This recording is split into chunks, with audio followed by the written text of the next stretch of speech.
And good evening to you. Welcome to high school football action on Central Illinois Sports, live tonight from Glenn C. Smith Field as the 0-5 Pittsfield Sockies play host to the 2-3 Pleasant Plains Cardinals. Alongside John Hull and Justin Poor, I'm Charlie Hull. This is the Great Rivers Bank pregame show.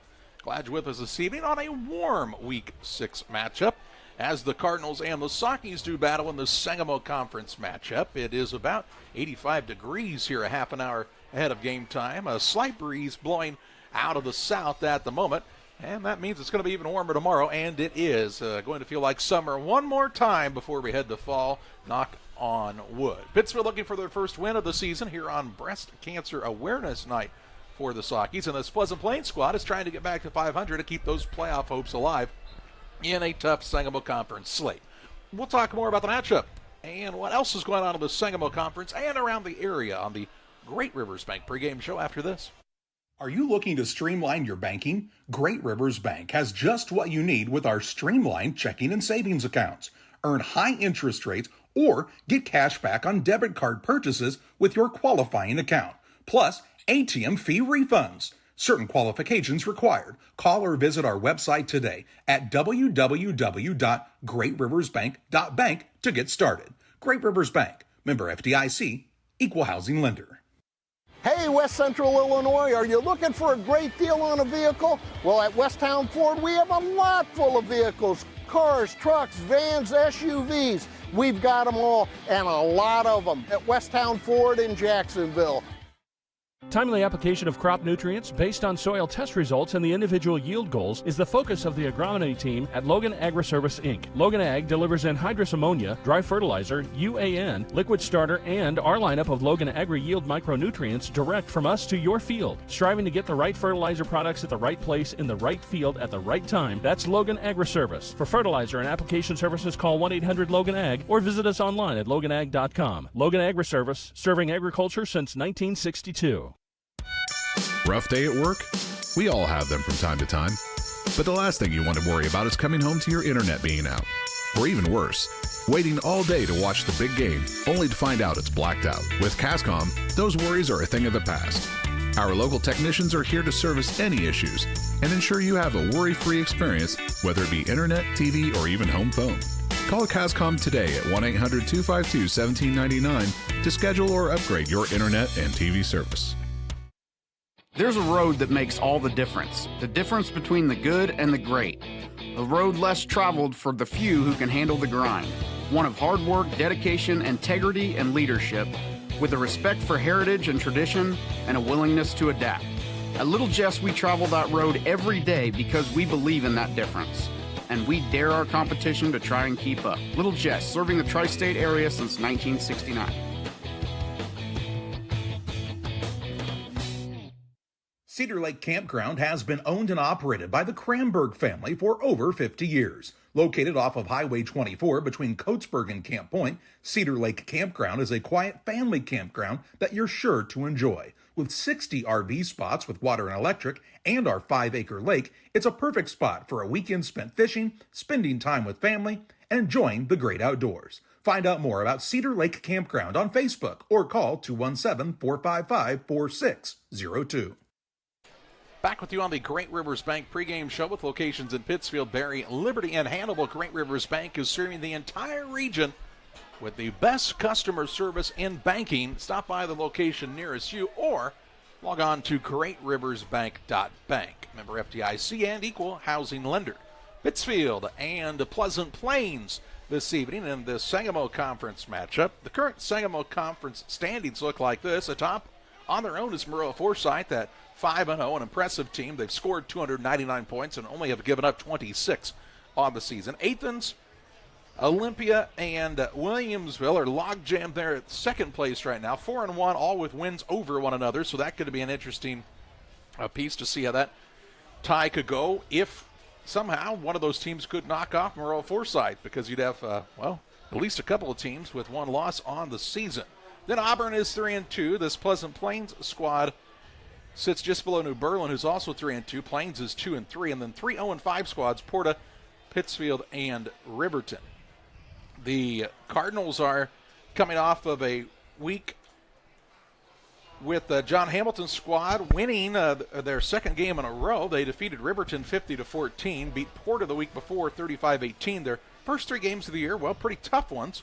63-14 to Moreau Forsyth, 63-21 to Athens, and 48-21 to Auburn. But you can see all the way along the way, Pleasant Plains has been putting up some decent points as their offense, led by quarterback Denny Skelton, is a group that is really, Danny Skelton, a group that's pretty potent at times, especially young Mr. Skelton, who has been seeing some varsity playing time ever since he was just a youngster, battled through some injuries, but he's healthy and ready to go this year, and he definitely is a weapon to watch here tonight. Pittsfield is 0-5 on the season. 41-7 loss to Athens, 35-14 loss to Olympia, 49-13 to Williamsville, and then back-to-back shutouts. New Berlin 40-0 and Moreau Forsyth 56-0. Saki's just trying to get, a score on the left side of the scoreboard here tonight, and it's been a while since they've been able to take one across the end line, so trying to have a little more luck against this Pleasant Plains squad here tonight. Elsewhere in Sangamo action this evening, it's Athens playing host to Petersburg Porta. On the road is Auburn at Riverton this evening. Moreau Forsyth travels to Stamford Olympia in what should be a good matchup. New Berlin trying to keep their nice season going. They're 3-2 and have a big game tonight at Williamsville, and a tough one, but a game that New Berlin feels like they can go and compete in yet this evening, and they'll need to if they hope to make the playoffs. Here it is Pittsfield and Pleasant Plains. Both teams out on the grass warming up in preparation for tonight's contest. We step aside. We'll take a look at area games next on the Great Rivers Bank pregame show. Here in Pittsfield, we're focused on maintaining a healthy, diverse economic base to increase opportunities for our residents. Economic factors greatly affect a community's overall potential, and we strive to continue our prosperous culture. The availability of both commercial and industrial employment centers and new lucrative entrepreneurship opportunities are major assets for growth and development here in Pittsfield. In addition to providing employment and income to people, Pittsfield also boasts several tax incentive districts to further facilitate economic growth. Examples of growth and success can be seen throughout Pittsfield. Pittsfield is located within Pike County and widely known for the abundance of white-tailed deer, and is also home to companies that have capitalized from the region's natural resources. Located over on Madison Street, Whitetail Properties is a major local and international employer that truly embodies the local and economic spirit of Pittsfield. State-of-the-art communications and telecommuting are available here. Be sure to catch their televised series throughout the week on the Sportsman Channel. Come grow and be a part of something great in Pittsfield, Illinois. The thing for me that really separates DOT, senior leadership and the owners of the business really focus on employee engagement. We have some of the best people managers. The Tracy family, senior leaders throughout the business, really all of our leaders care about the employees that work here. And that allows for a lot of families to come work at Dot Foods, and I think that's part of it, is being able to have all those different schedules and the flexibility to be able to move things around when life happens. We do a procedure called a transcatheter aortic valve replacement, and we call it TAVR. TAVR is state of the art. It wasn't really available worldwide until the early 2000s. It's a minimally invasive procedure in order to replace the valve. I'm number 1. I was number 100. Years ago, they would have to do open heart surgery, and now they don't. Had I not had it done, I would not be here today. I feel like I'm living on a bonus of blessings. The golf course has been around since 1957. When we looked at doing the deck outside, we looked at a lot of different options, but everything led back to Pike County Lumber. We looked at quality, price, and service. We wound up going with Tamco, composite decking. Pike County Lumber was great to work with. Griffin Signs and Time at 122 South 9th Street in Quincy is a full-service sign company that can complete any project, from fully wrapping your entire fleet of vehicles, digital signs, storefronts, to creating small banners and signs. The right and professional signage is the difference of getting the job, heading folks in the correct direction to find you, or creating a brand recognition for potential customers. Put the right signs in your customer's mind with Griffin Signs and Time. Call 217-228-7470. Back with you here at Glenn C. Smith Field. Pleasant Plains and Pittsfield matching up this evening in high school varsity football action. Glad you're spending some time with us here on Central Illinois Sports. The captains and coaches are meeting with the officials at midfield to determine the coin flip here. Just 20 minutes, under 20 minutes actually, away from tonight's kickoff in this Sangamo Conference matchup. Elsewhere throughout the area, Kewanee, Wethersfield, Anawan, and Havana are matching up in Anawan this evening. Princeville and South Fulton, Bushnell Prairie City and Biggsville West Central. Route is at Camp Point Central. You can watch that game live on Central Illinois Sports as well. Greenfield Northwestern is playing host to West Central, and what should be a good matchup. Also a good matchup, a rivalry game. Carrollton goes on the road to take on Calhoun. Jerseyville welcomes Waterloo High to town. Knoxville plays host to Illini West. Macomb welcomes Farmington. Trilopia heads to Minden Unity on what is homecoming night for the Unity Payson Mustangs.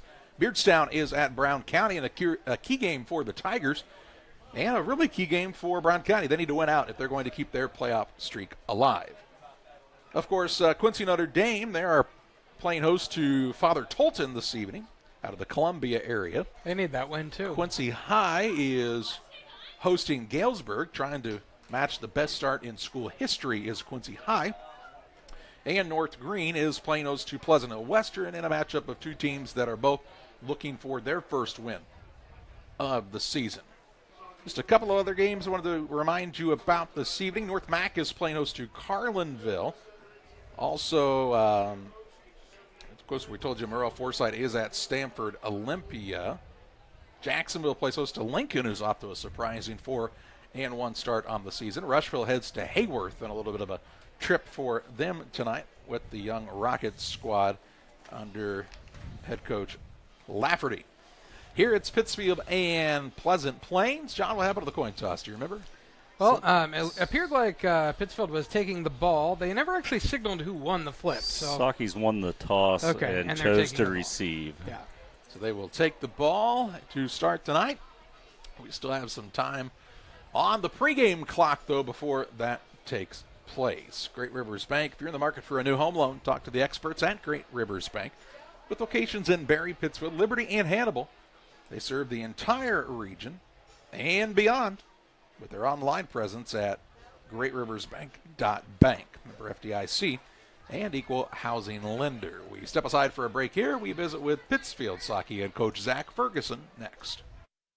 Are you short on time or budget, but your family is hungry? It's time for the Maya Authentic Mexican Restaurant in Pittsfield. Try the Maya Special, a crowd favorite. Delicious grilled fajitas, steaks, nachos Mexicano, salads in the tortilla bowl, the tastiest salsa and cheese sauce around, and the fastest service anywhere. You can afford it. It's the Maya Mexican Restaurant on Washington Street. Call ahead with your order and you can pick it up in the drive-thru 217-285-4526. The Maya Restaurant in Pittsfield.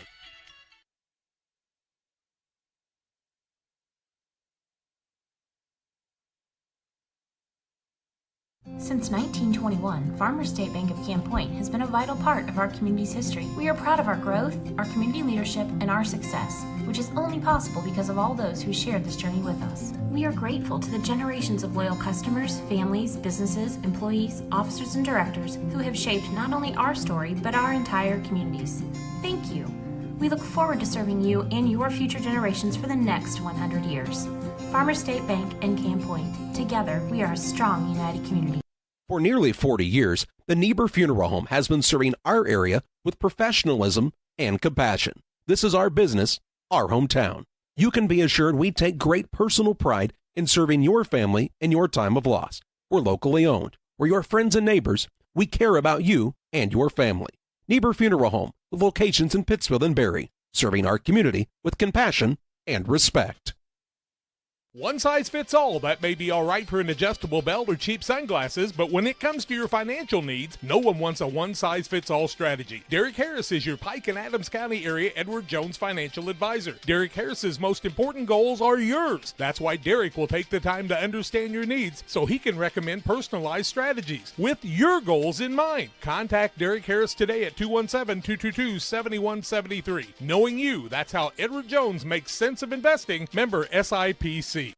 Like a good neighbor, State Farm is there. You've heard that phrase many times. And Rod Prentice in Pittsfield, your State Farm agent, is the guy you can count on to be your friend and neighbor in the insurance business. He has a complete line of insurance available for you from State Farm Insurance. You can reach him at 217-285-6930. Our family trusts Rod Prentice with all of our insurance needs. Stop by their office on Washington Street and see the girls. And Rod Prentice, your State Farm agent, 217-285-6930.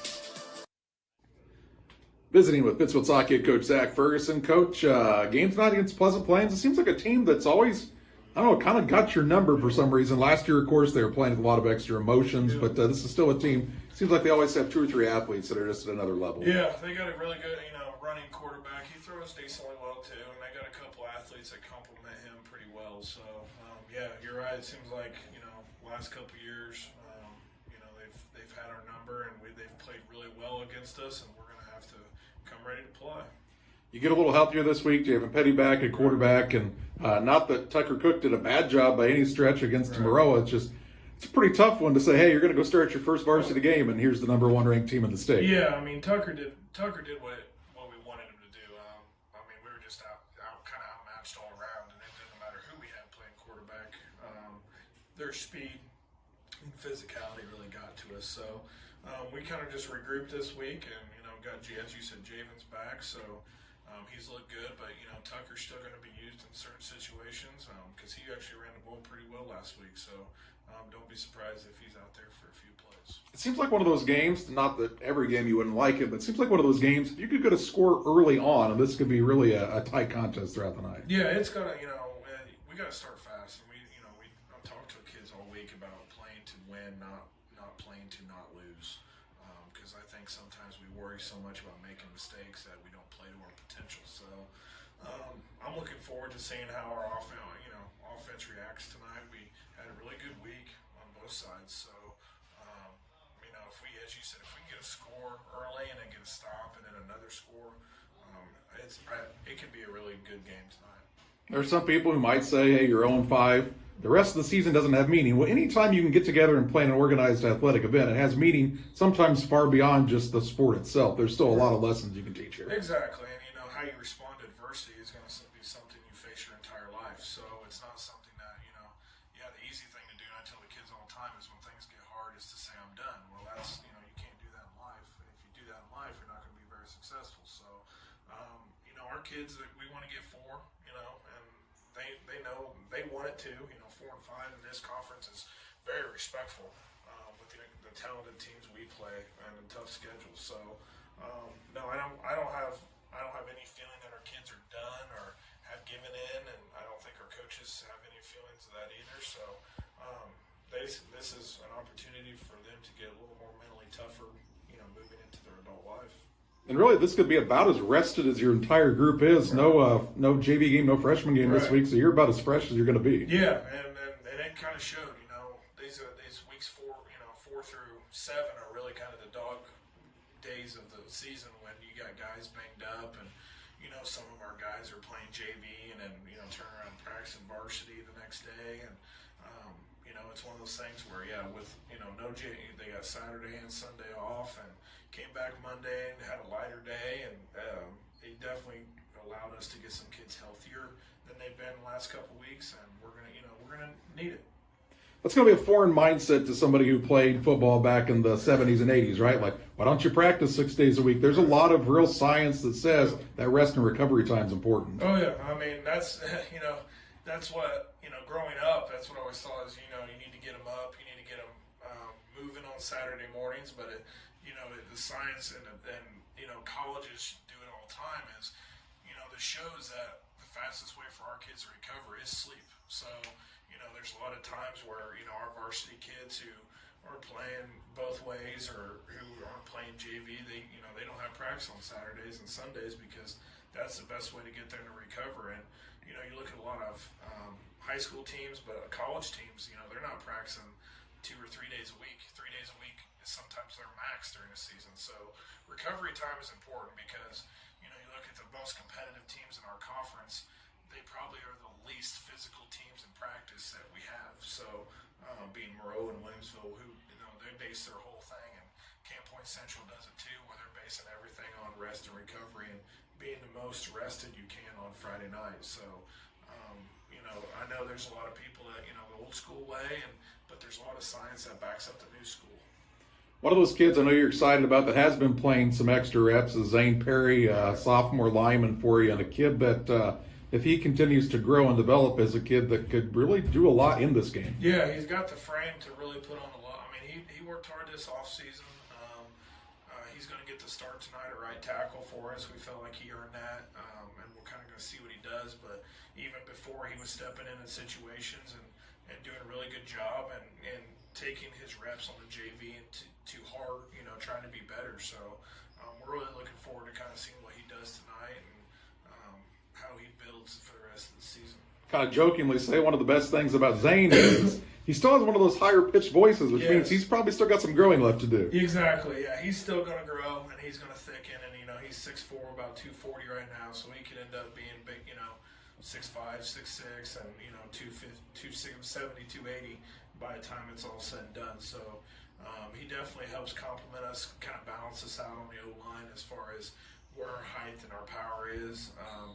And Clayton's going to be right in there, ready to go, and if we need him, we'll put him in. And he's a kid that mentally you don't have to worry about him. So we're pretty set, pretty good with depth-wise. One last thing, it's your breast cancer awareness recognition game of the special jerseys on tonight. Why is that important to have that type of recognition for your program? Well, there's a lot of people who are, my family included, who are afflicted by that, disease, and it's one of those. It's a national month of recognition, and it's important for the kids to understand.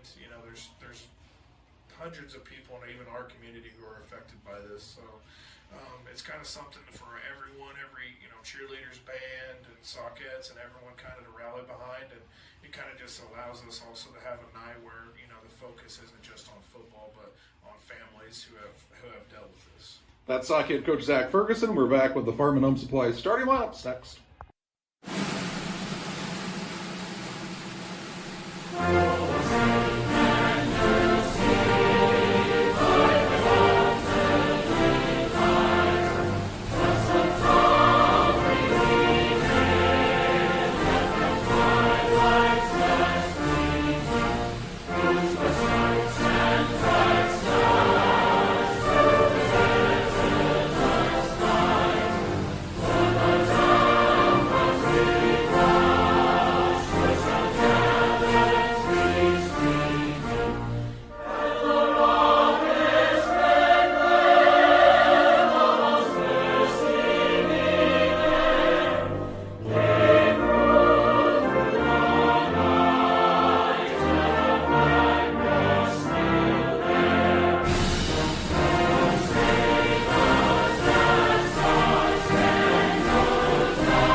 Jersey's World! Jersey's World! Party time! Excellent!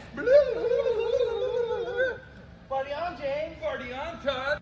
Jersey's Bar and Grill in Camp Point, where you can find the best burgers, sandwiches, and steaks, all locally sourced from GJY Beef Company. We love beer! We love beer! Ice cold draft beer. Enjoy one of our many craft selections on the patio. All at Jersey's Bar and Grill, 109 East Jefferson, Camp Point, Illinois.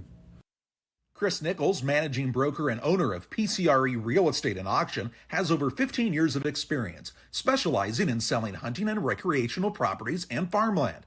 Chris prides himself on combining buyers and sellers, both local and from around the country, to help both parties achieve their land investment goals. Chris takes the time to walk clients through the process of selling their property from start to finish, making the experience feel seamless and enjoyable. Contact Chris Nichols and PCRE Real Estate and Auction at 217-473-3777. Hey, Caitlin, I got some stuff for the Farmless Flight garage sale this weekend, including this nice wig. Jones, it's not that type of garage sale. What do you mean? It's things on sale for your garage. Like a shop light for under $20, a shelving unit for under $40, a 27-gallon storage tote under $10, plus you can get a $25 gift card when you purchase this DeWalt shop vac. View these deals and more right now at farmandhomesupply.com. Well then, what am I supposed to do with this wig? Well, let's take a look at the Farm and Home Supply starting lineups. Farm and Home Supply, of course, throughout the region.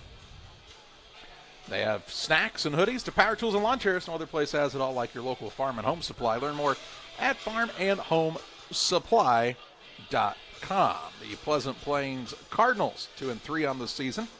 Coach John Hambleton, he's been there a while now. Had a runner-up to their name as Coach Hambleton has been at the helm of this squad. Let's start with the guys up front. At center is Brock Marshall, the 6'1", 240-pound senior. The left guard is Patrick Fields. Fields is 6'1", 180 pounds and a senior. At the left tackle this evening is Brady Kaufman, a 5'9", 210-pound junior. At the right guard is Eli McAfee, the 5'6", 195-pound senior. And at right tackle is Mitch Coffey, a 6', 240-pound junior. At the tight end spot tonight, Carter Dureco, a 6'3", 185-pound senior. The wideouts are Luke Bauscher, a 6', 135-pound junior. Cooper Schallenberg, a 6', 165-pound junior. Parker Denny, a 5'10", 160-pound junior, starts at the running back spot. And to round out the wide receiver position, Charlie Severino, a 5'10", 180-pound junior. The quarterback is 3-year starter Danny Skelton, the 5'10", 170-pound senior. For the Pittsfield Saukeys, Zach Ferguson's squad is 0-5 on the season. Their lineup looks like this. Daxton Nutter starts at center. He's a 5'10", 275-pound junior. Right guard Owen Shaw, the 6'1", 200-pound junior. The right tackle tonight, Zane Perry, the sophomore, 6'3", 240 pounds. Jaron White starts at left guard. He's a 6'4", 285-pound junior. And Tracer Mowen is the left tackle. He's 6'2", 240 pounds and a senior for the Saukeys. At the wideout spots, Justin Pinnock, a 6'2", 130-pound senior. Connor Allen, the 6'3", 195-pound senior. Carter Frazier, a 5'11", 150-pound junior. And Taylor Graham, the 5'10", 150-pound sophomore. Lane Foster starts in the backfield at the running back spot. He's a 5'9", 130-pound junior. And Javen Petty is back from concussion protocol. He's starting at quarterback, the 6'1", 175-pound senior. We are just about ready for kickoff here. We pause for our final break on the Great Rivers Bank pregame show. Plains and Pittsfield next. Another rock and roll weekend.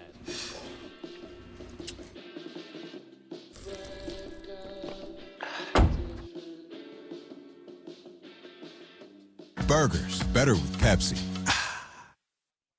The Liquor Booth is your home for a huge selection of beer, wine, and spirits. The Liquor Booth has 2 locations in Quincy, 3520 Broadway and 1500 North 12th Street. The Liquor Booth, where it's always happy hour.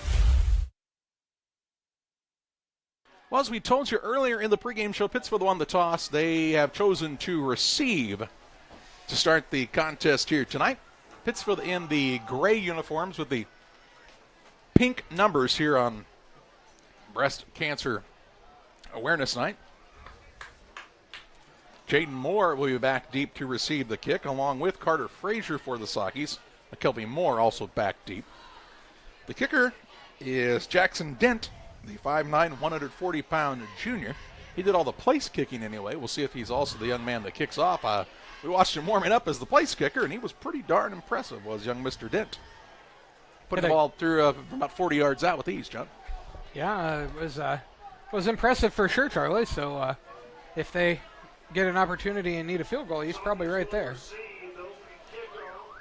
And that will be, looks like that's Jackson Dent as the man kicking off, wearing the number 81 this evening.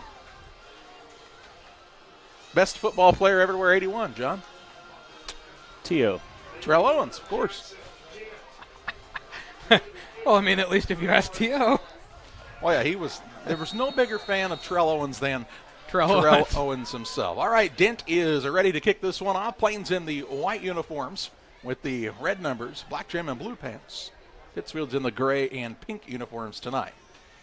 Line drive kick is going to be taken by Frazier at about the 15-yard line. Across the 20, looking for a blocker around the 25. Trying to get the corner at the 30, 35-yard line, and is tripped up out of bounds near the 37-yard line. That's where the Sockies will start 1st and 10 at their own 37 after the return on the play by Carter Frazier of 18 yards. So 1st down and 10 yards to go. Here comes the Saukey offense. Was without Javen Petty a week ago, but he's back and ready to play the QB spot for the Sockies tonight. 2-year starter. Come out with a couple of receivers wide to the right. That's Allen and Graham. 2 receivers to the left as well. Looks like that's Frazier in the slot. They'll fake to him, hand it off to Matthew Edwards, who will be tackled right near the line of scrimmage. No gain, no loss on the play. It brings up a 2nd down and 10. Fields in on the stop for Pleasant Plains. Be able to shut that door if you have a chance. Slide the chair, shut the door. Yes, please. Not that I don't want to hear the terrific sounds of Alan Motley, but not right now. Here's a pass out to Graham in the flats. He breaks a tackle, spins his way forward out to the 42-yard line, a gain of 5, and this will bring up a 3rd down and 5.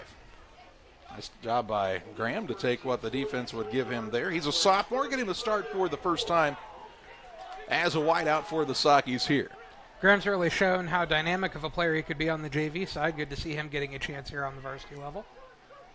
It is 3rd down from the 43 for the Sockies. 3rd and 5. Petty's in the shotgun. Tried to draw the Cardinals offside. 17 seconds of the play clock as they're up and rolling here tonight. Woo! Small victories. 2 receivers out to the left. They'll hand it off to Edwards, looking for running room. Nothing there as he's taken down near the line of scrimmage, this time by Michael Carter. And this will bring up 4th and 5, and the Sockies will punt.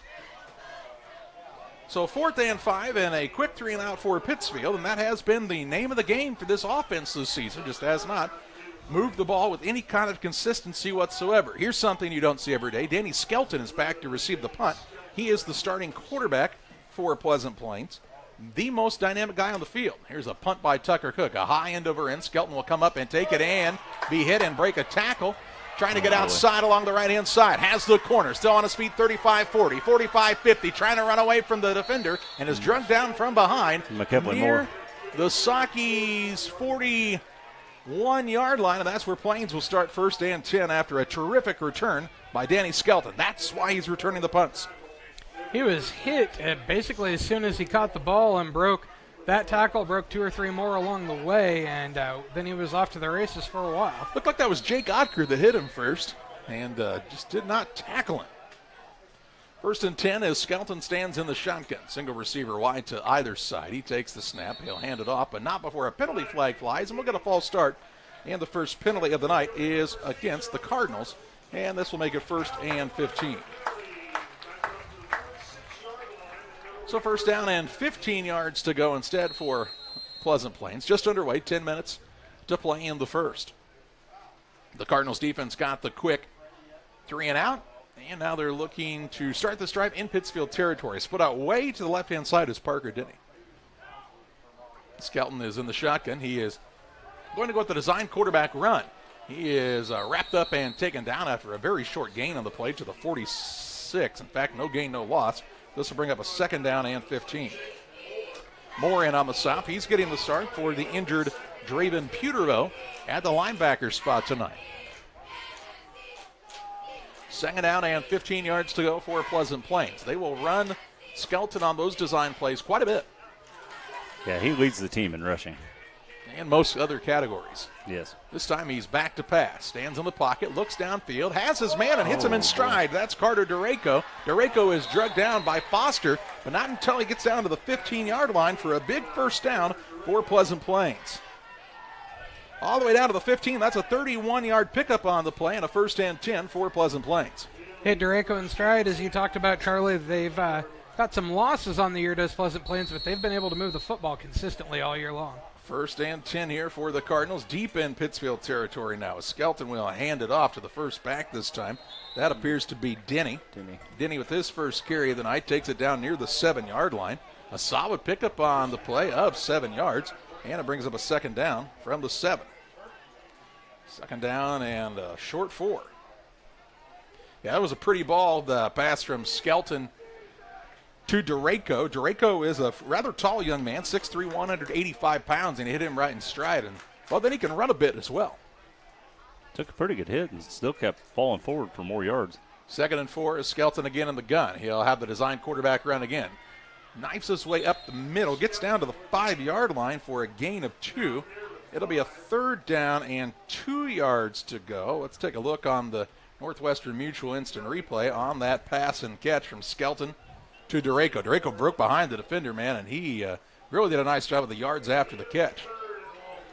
Looks like a new set of skill players coming into the game for Pleasant Plains. 8:09 and counting in the first. Like, I think every receiver may be a different one than they had before this. It's like the quarterback's possibly different, too. They got that's Severino. Severino in. He's more of a passer, but now he's going to run to the right-hand side, and he has stood up and taken down on a nice play there by the Saukey defense.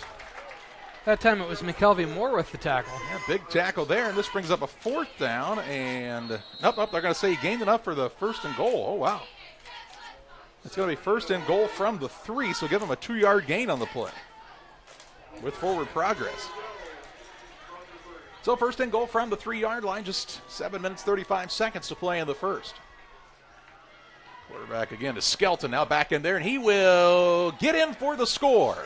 A 3-yard touchdown run by Danny Skelton, and Pleasant Plains marches right down the field and scores the game's first touchdown with 7 minutes, 28 seconds to play in the first. They brought a siren with them, Charlie. Wonderful. Here is Jackson Dent on to kick. Again, this kid's got plenty of leg. And he will kick this one.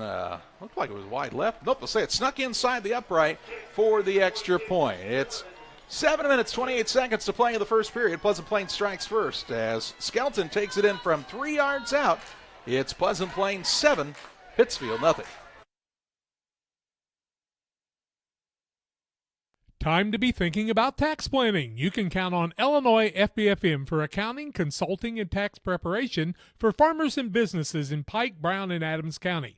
Phone 217-593-7233. That's 593-7233. Illinois FBFM can take care of your farm accounting needs. Get your accounts in order for this tax season. Contact Jesse Shootman, Emily Matthews, and Brad Wellman. Illinois FBFM in Camp Point, working for you. Well, Pleasant Plains got the quick 3-and-out against Pittsfield, and then Justin didn't have any trouble really marching the ball right down the field.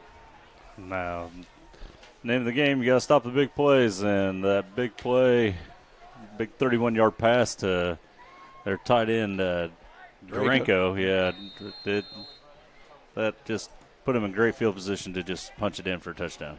Well, after the great return on the punt. Yeah, well, yeah. Skelton, really set him up in good field position at the Pittsfield 41.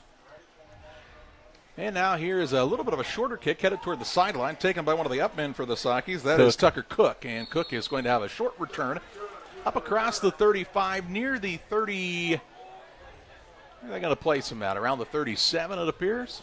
Let's see where they decide here. It's called the 37-yard line. That's where the Saukeys will start first and 10. With 7:23 to play here in the first. It was a quick 3-and-out for Pittsfield on their first drive, trying to have a little more of a sustained drive here, and that has not been a strong suit of this Saukey offense. Still looking for some sort of identity as this team here in week 6. Trips right. Single receiver to the left-hand side as Petty will stand in the shotgun. Running back to his right is Jesse Davidsmeyer. Low snap, they'll hand it off to Davidsmeyer. Big hole off the left side, makes a nice run, does Davidsmeyer. We've complimented on his ability to run the rock. He takes it up to the 44-yard line, a gain of 7 on the play. This brings up a 2nd down and 3. Charlie, I'm still not convinced that this Pittsfield team shouldn't really be a power running team, but what do I know? Well, they definitely have size up front, and they have hard runners, and Davidsmeyer especially, but really Foster's a hard runner, not an extremely big guy. Edwards runs pretty well between the tackles for no bigger than he is, too. It's like Tucker Cook in there, too. I think he'd be able to run and make a hole if he wanted to. I would agree. They're going to mark the ball at the 43 and call this 2nd and 4. Petty is back to pass, trying to hit Luke Archer on a quick hitter. Has a good block outside. He's got to have nearly enough yardage for the first down. Took a pretty good hit on the catch by Archer. He'll be taken down near the 46-yard line. A gain on the play of 3 yards, and it's going to bring up a 3rd down and 1. Just shy of the marker here. And foot shy? They're going to say they're going to move say it. first down. All right. Give him a gain of enough on the play. He Close was enough, he says. Tackled at the 46. They laid the ball at the 47. That's good for a Pittsfield first down, their first of the night. To the 47. The chain guys were hesitant. They were like, wait, are you sure? He said, yes, sir. How you doing? Keep it moving. Pittsfield comes out on the I formation now in a double tight set. Everybody is stacked up right within, 10 feet of one another. Landed off to Davidsmeyer. He's got a big hole. Running along the left-hand side, has the first down. Now the ball comes out, and Pleasant Plains tries to dive on it. It's still bouncing around. Pittsfield, I believe, did have a man trailing the play that got on it at the last second in Owen Shaw. So a big run by Davidsmeyer. Some of those yards will come back off with the fumble. The ball is at the 43-yard line, so that'll be enough for a first down as he picks up 10 yards on the play. Probably picked up more like, about 14 before the fumble happened and lost a few. Hang on to the ball. Now Pittsfield calls a timeout. Timeout by the Sockies. We will pause as well. 6 minutes, 28 seconds to play in the first. Plains on top 7-0.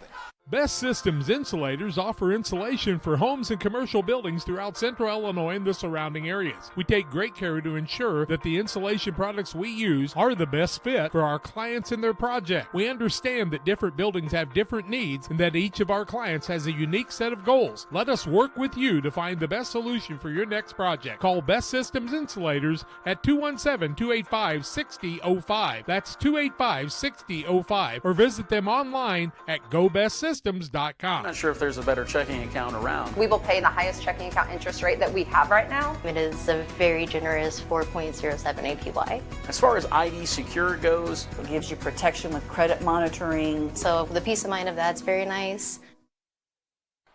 Back to live action. 6:28 to play in the first after the Pittsfield timeout. They line up in the I formation. Handed off to Davidsmeyer again. Bounces off the first tackler. Finally is tripped up by Skelton down to the 36-yard line. A gain of 7 yards on the play. And a 2nd down and 3 yards to go for the Sockies as Jesse Davidsmeyer running like, what do you say, like he's angry. Davidsmeyer doing a good job of popping out and getting by that first row of tacklers. 6:05 and counting in the first. Pittsfield trying to respond to the Pleasant Plains touchdown. Petty will be under center at the I formation behind him. And they draw Pleasant Plains off sides, and will pick up a first down a little easier this time. The cheap and easy way, right? That'll be a 1st and 10. That'll move the ball down to the 31-yard line.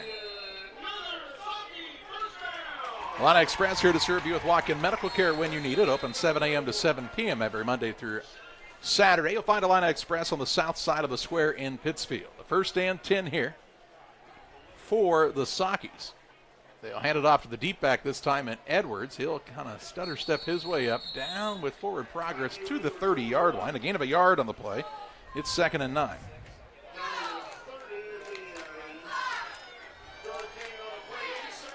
Second down, 9 yards to go with 5 minutes, 25 seconds and counting in the first. They'll take Edwards out now and bring Foster onto the field.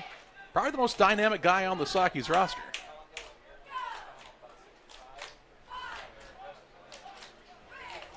He's lined up behind Davidsmeyer in the I formation, double tight. Petty takes the snap. He'll hand it off to Davidsmeyer. Rumbling forward, has another good gain on the play.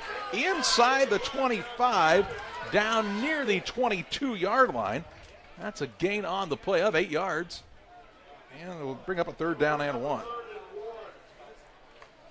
Jesse Davidsmeyer has not been stopped for much less than 5 or 6 yards tonight. 7. 7. 5, 6, 7, 8. On Hill. 3rd and 1 here. 4 down territory for Pittsfield. 4 minutes, 35 seconds to play in the first. Petty again will be under center.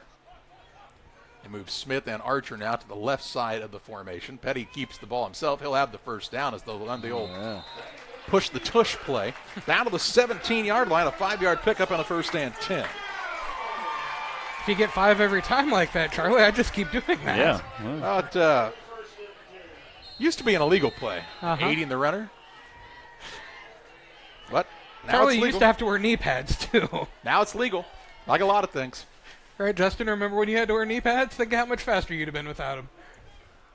I wonder if that started in Colorado as well. 4:08 and counting in the first. 7-0 is the Plains lead. Pittsfield comes to the line with 10 seconds on the play clock.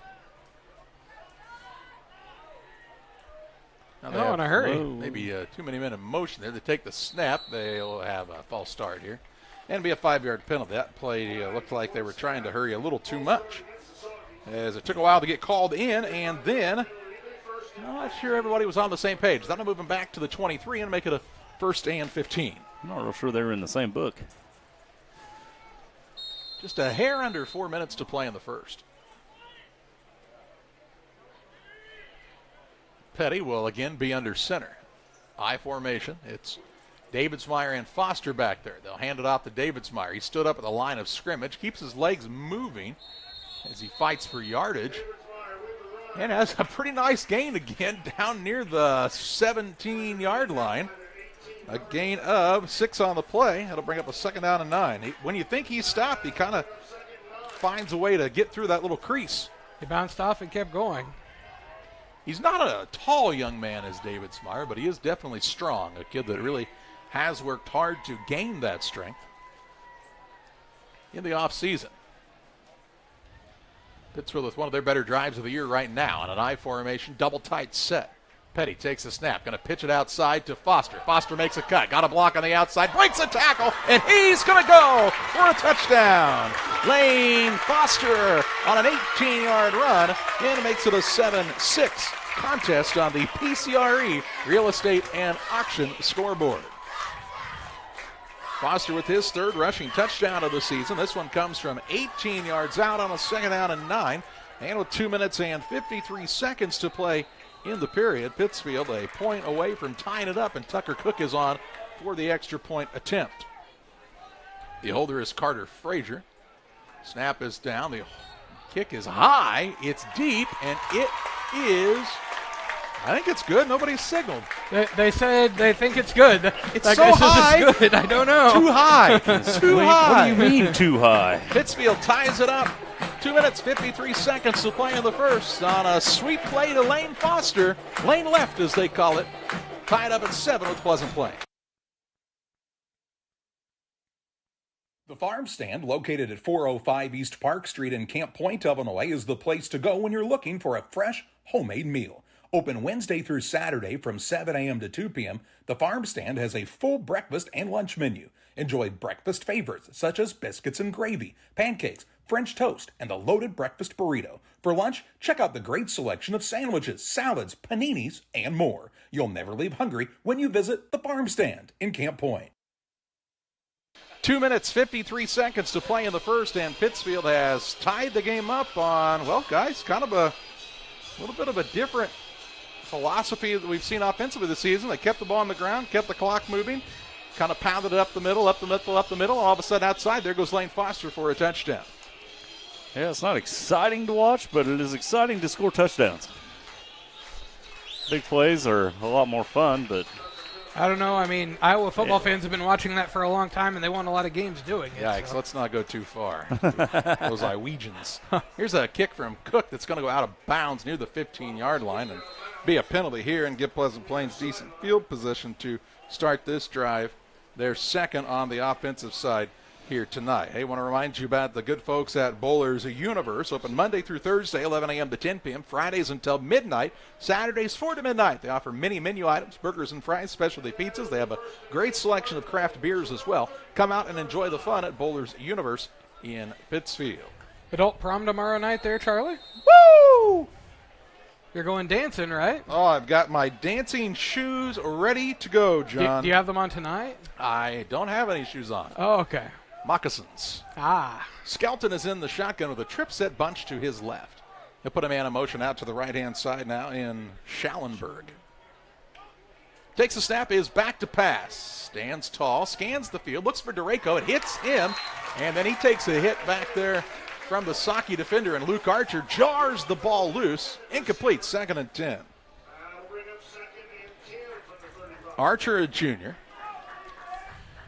Davidsmeyer and Foster, both juniors, who were big players on that drive.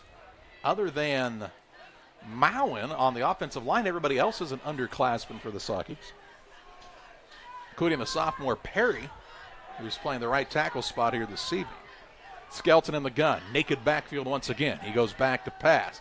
Heaves it to his right. Dureco behind the defense. And this is going to be 6 for the Cardinals. Dureco with a big catch and run once again. This time it's a 65-yard strike. And with 2 minutes, 39 seconds to play in the second, Pleasant Plains responds in a hurry. Did an amazing job reaching out, catching that ball.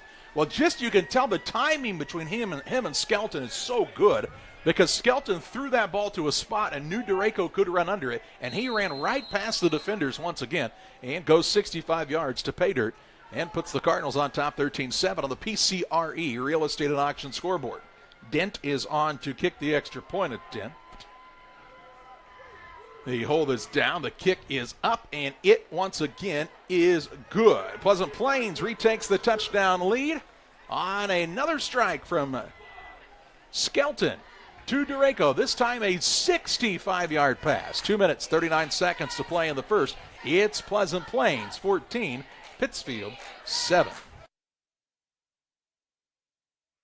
The caring and experienced professionals at Hamilton Funeral Homes are here to support you through this difficult time. We offer a range of personalized services to suit your family's wishes and requirements. You can count on us to help you plan a personal, lasting tribute to your loved one, and we'll carefully guide you through the many decisions that must be made during this challenging time. You're welcome to call us at any time of the day, any day of the week. Visit our funeral home in person or on the web at hamiltonfuneralhome.com. Call 217-593-6517.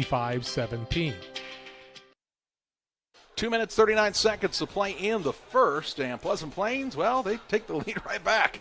John in a hurry, and a pretty good play that time between Skelton and Dureco. But ball control offense is the way that you keep that from happening. Sometimes your slower offense is the best defense you got, right? Well, that is true.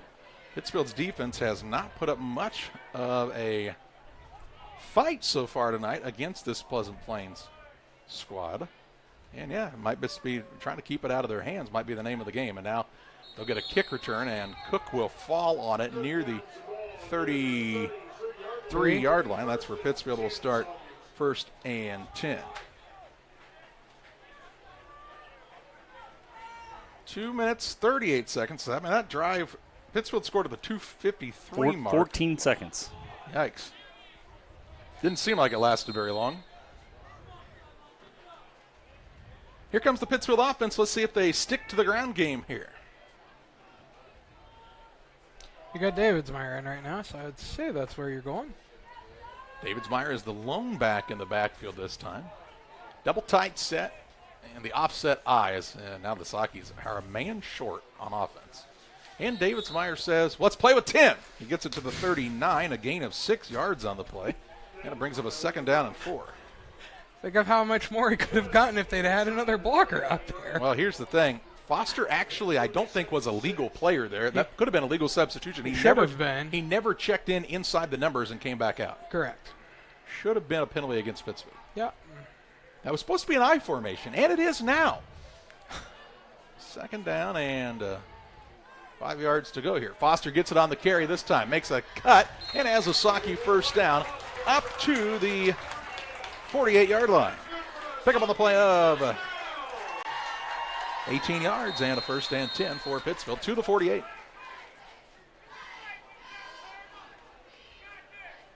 Good run, good move, trying to make men miss there. Still fell forward for about 2 or 3 more. Foster's one of those kids at any time could go for a touchdown. I mean, he's just as a guy, you have to get as many touches in a game as you can. He's going to get another one here on the sweep play out to the right-hand side. Cuts back now, and the defender makes a really nice tackle here. Give a lot of credit that time to the outside linebacker and Josh Quant on the stop. Stops Foster near the line of scrimmage. Give him a loss of a yard on the play. And it brings up a 2nd down and 11 from the 47. Foster kind of waited. He was trying to hope for a block to get out in front of him. It did not ever develop, and Quant did a nice job in the open field tackle. Jesse Davismeyer was right there. He about a step too late.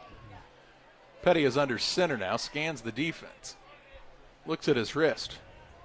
8 seconds on the play clock. Takes the snap, hands it off to Davismeyer right up the gut once again here. He'll get it into Cardinals territory down near the 47-yard line. That's a solid 6-yard gain again. And now a player down, injured for Pleasant Plains. And we'll get a quick timeout here as they'll take a look at him. We'll take a time out. 54.6 seconds to play in the first. It's Pleasant Plains 14, Pittsfield 6.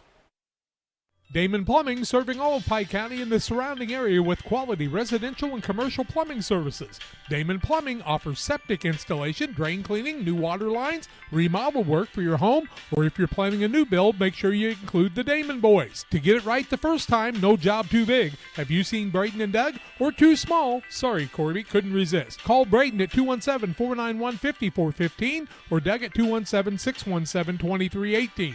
Damon Plumbing, recommended by our family for your family. Welcome to Douglas Automotive and Tire, your expert truck and car repair center in Pittsfield, Illinois. We provide full service from oil changes to new tires and everything in between. Contact us today to schedule service. We're located at 303 West Jefferson Street in Pittsfield, Illinois. Call 217-922-0064. That's 217-922-0064. Britton and the gang know cars, and if you need repairs, call Douglas Automotive today for all your repairs. Well, the injured player was helped off the field under his own power. It's a 3rd and 5 for Pittsfield. They'll give it off to Davidsmeyer, running to the left-hand side. He's short of the sticks, down near the 43-yard line. A gain on the play of 4 yards, and this will bring up a 4th down and 1. I feel like at this point you got to go for it. I would agree. If you're Pittsfield, of course, if you're Plains, you're trying to get the big stop right here. They've only stopped the Sakis for a loss once. They have had a couple of stops for no gain, but Pittsfield only has 13 seconds on the play clock, but that's because there's only 5 seconds on the game clock, and they'll let this first quarter clock run out. After a quarter, it's Pleasant Plains 14, Pittsfield 7. Second quarter play-by-play your way next on Central Illinois Sports. This is Colt Mixer from Mixer Lumber Company in Clayton, Illinois. We have been selling grain bins for over 40 years. Our company provides years of experience, service, and quality products you can count on. GSI Grain Bins are a trusted company and are now offering their winter discounts. This is the time of year to order your new GSI grain bin. Mixer Lumber Company, where we treat people the way you want to be treated. Give us a call at 217-894-6412.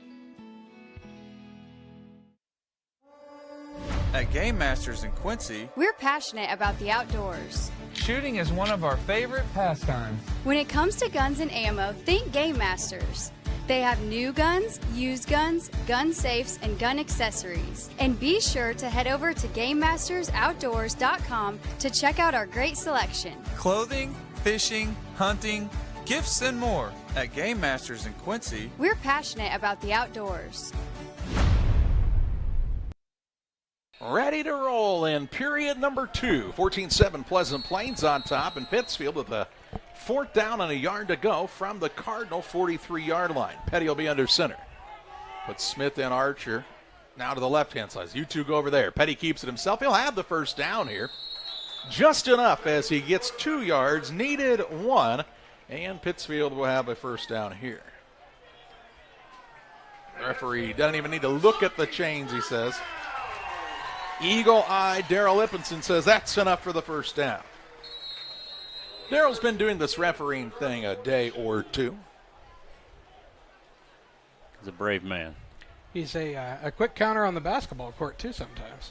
He likes to keep it moving. He does like to keep things moving right along. Darrell Lippinson, about as good of a guy as you'll find. Ate some fried chicken at the bus stop with him one night in Augusta.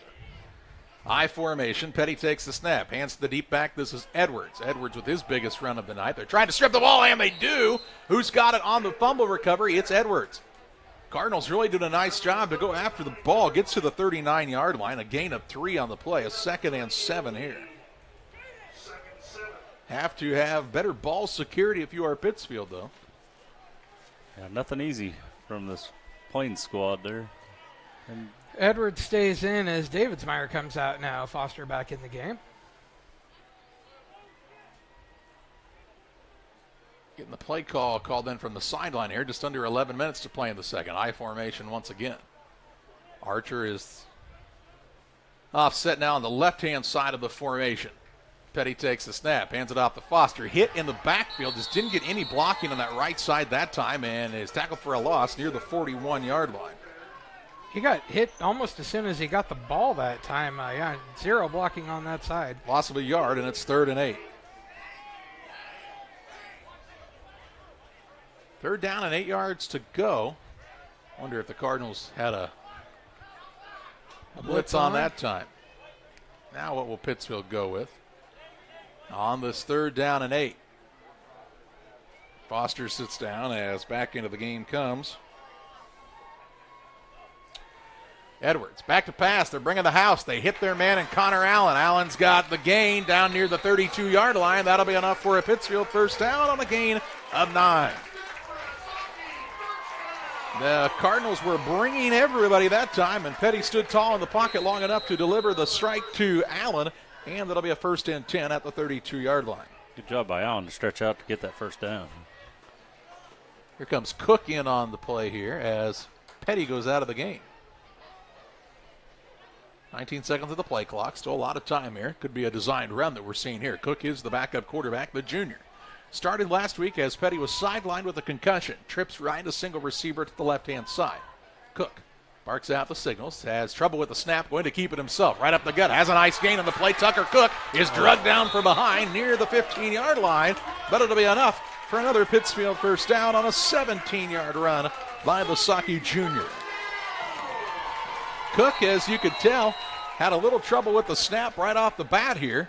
But he didn't panic. He just put his head down and did what he does best. Kind of just bowled his way through would-be tacklers and went for a nice 17-yard gain. 1st and 10 deep in Pleasant Plains territory with 9 minutes, 15 seconds to play in the half. Wasn't sure that wasn't a horse collar tackle there at the end. I had him by the shoulder pads. Cook again in as the quarterback. Puts Edwards in motion. He will keep it himself along the right-hand side. Patient behind the defenders. Has another good gain as he's dragging the pile along. Look at him go all the way down to the 6-yard line. A 9-yard pickup. And it'll bring up a 2nd down and 1. We got a flag, late flag over there. I'm sure this is going to be unsportsmanlike. There is literally a Pleasant Plains guy in the middle of all the Pittsfield guys. Yeah, let's see what this is. Generally means people were chatting, doesn't it? Isaiah Babington is fired up out there about something. Let's see what the flag is. Edwards was backing away pretty quickly. And his teammates were holding him back. So. Yeah. I'm going to guess it'll be offsettings, but we'll wait and see. What was that? What do you have on the gain run of the there? play was a 9-yard gain. It should be a 2nd and 1 here, but we have to wait and see what the result of the penalty is. It'll be after the play. Personal foul against Pleasant Plains, says the official, so this will be half the distance to the goal. Down to the 3-yard line and bring up a 1st and goal at the 3. So gain of 9. And then a 3-yard penalty. And a big 3-yard penalty. One of the shortest personal foul penalties you'll see. Now they bring Petty back in to play quarterback here. Interesting decision on the short yardage. We've got Davidsmeyer back in there too. Yeah. Yeah, I mean, this set worked, and nothing against No, David Petty, obviously, no. but Cook a little more of a runner than Petty is. Should be 1st and goal at the 3. Petty sets up under center. Takes the snap, hands it off to Davidsmeyer, left side, and he goes in for the score. Davidsmeyer on the touchdown. It makes it a 14-13 contest. 8 minutes, 39 seconds to play in the first half. So he gets rewarded for his hard work, does Jesse Davidsmeyer, with a touchdown run here. Makes it 14-13 on the PCRE scoreboard. And Cook on for an extra point attempt here. But not before we see a young man from Pleasant Plains down and injured. Players are headed to the sidelines to talk to their coaches, so they will tend to him. And let's take a look at that run again by Davidsmeyer on the touchdown here. He's not very far behind Petty in that I formation, about 2 yards deep. Just a little inside handoff, and Davidsmeyer went for 6. Almost untouched. The first resistance he met was in the end zone. Makes it 14-13, so they're dealing with the injured player. The Pittsfield trainer actually went out there because I believe the Pleasant Plains trainer was still dealing with the previous injury. Yeah, I've seen a couple on this drive for Pleasant Plains. Never like to see that. As we have an opportunity, we remind you about Real Net and Twine, located just north of Pittsfield across from the airport, your local headquarters for concrete lawn ornaments, statues, fountains, and much, much more. Stop by and see the good folks at Real Net and Twine or call 217-285-5013. Where did you have that drive starting at, Charlie? That drive started at the Sauke's own 33-yard line. Okay, couldn't read my own writing. It's another lineman, looks like Brady Kaufman for Pleasant Plains, walking off under his own power. It was a 13 drive or play drive for the Sauke's. All right. What she said. I wasn't sure what she said, but she said kick some tail, I believe. Oh, okay. 8:39 to play in the half. Keep it classy, folks.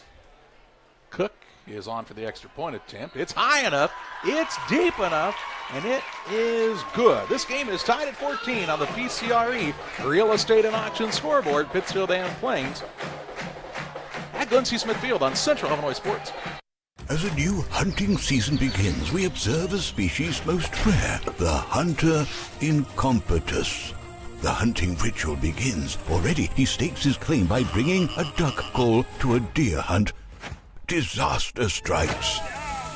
A devastating blow to a long-suffering species. There may be no helping the hunter incompetus, but for everyone else, no other place has it all like Farm and Home Supply. Tell my mom to pick me up soon. Hey, West Central Illinois, are you looking for a great deal on a vehicle? Well, at Westtown Ford, we have a lot full of vehicles. Cars, trucks, vans, SUVs. We've got them all, and a lot of them at Westtown Ford in Jacksonville. 8 minutes, 39 seconds to play in the half. Game tied at 14 points apiece. A little back and forth action here between Pittsfield and Pleasant Plains. Sauke defense now needs to try and find a way to stop it. You think that's a typo?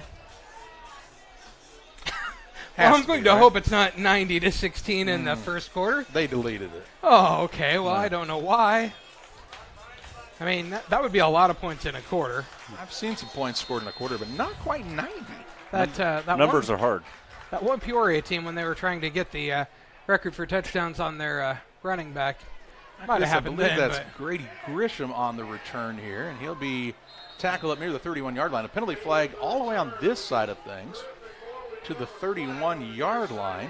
Makes you think it's probably a hold. That's what he's thinking. Either a hold or a block in the back, yeah. It'll be a hold at the 30. Was flags at the 35, but nobody got out there, so it's going to be at the 31 and move this thing back to about the 21, and that's where Plains will take over first and 10 at their own 31-yard line with 8 minutes 32 seconds to play in the first. But this Pleasant Plains offense has proven to be fairly effective so far as they have touchdowns. Well, last time it was in a hurry. Of 60 yards in 14 seconds, right? Yep. So let's see what Skelton and company want to do here. It's got a single receiver wide to the right. Looks like one man to the left as well. So that's all I need. Skelton's in the shotgun with Denny standing to his right. Denny gets the carry this time. Going to get a short gain to the 22. Gain of a yard on the play. 2nd and 9. Shaw in on the stop for Pittsfield. Parker Denny is a 5'10", 160-pound junior. A lot of juniors on both sides for these teams.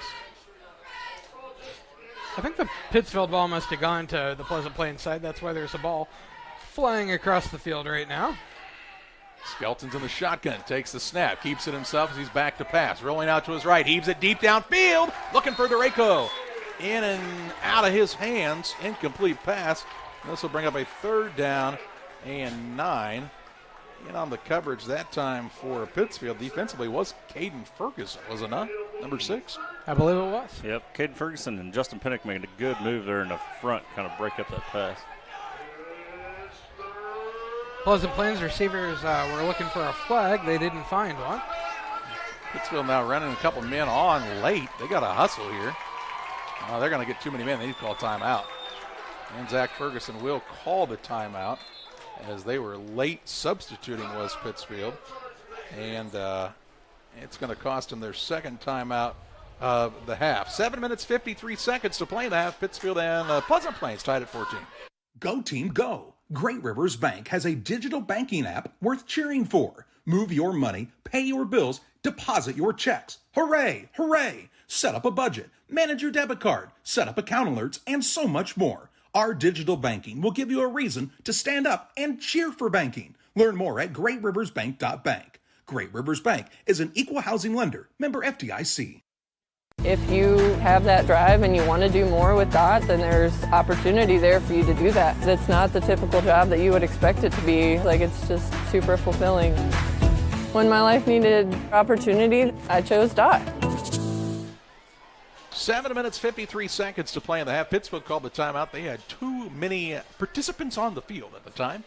Hey, we played with 10 earlier. We're trying to play with 12 this time. Just making up for the last time. Yeah, we had one we carried over from last time. It is 3rd and 9 from the 22 for Pleasant Plains. Trips bunch tight to the right-hand side. Skelton is in the shotgun.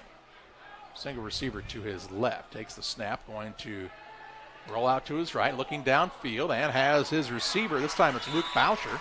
Boucher has enough for the first down as he's up near the 33-yard line. That'll be a 1st and 10 for Pleasant Plains on an 11-yard strike from Skelton. Justin, is that the first completed pass for Pleasant Plains that didn't end in a touchdown? No, the 31-yard pass didn't end. Oh, okay. 65-yarder did, though. It did. Yeah, yes, it did. They marked the ball closer to the 34. And a fresh set of downs here. Clock should be running, I believe. It is not. Now they start it. Back to pass is Skelton. Steps up to avoid the rush. Now he is going to scamper forward for a short gain on the play. Up to the 30. Looks like he's around the 37. A gain of 3 on the play. 2nd down and 7 here. Moore made the tackle that time. Jaden Moore. Skelton is an elusive young man. Not extremely tall. Connor Allen came out kind of limping on a leg a little bit there. 5'10". I mean, for a high school quarterback, that is average height. Pretty average height. Yeah. But not like Dureco. Dureco, they list him at 6'3", and he looks all of it, doesn't he? Yeah, and then some maybe. Skelton, little shimmy shake of the shoulders. He is up, big throw. Throwing it downfield. And nobody there. Yep, too far for the intended man and Cooper Schallenberg that time. And it's 3rd and 7.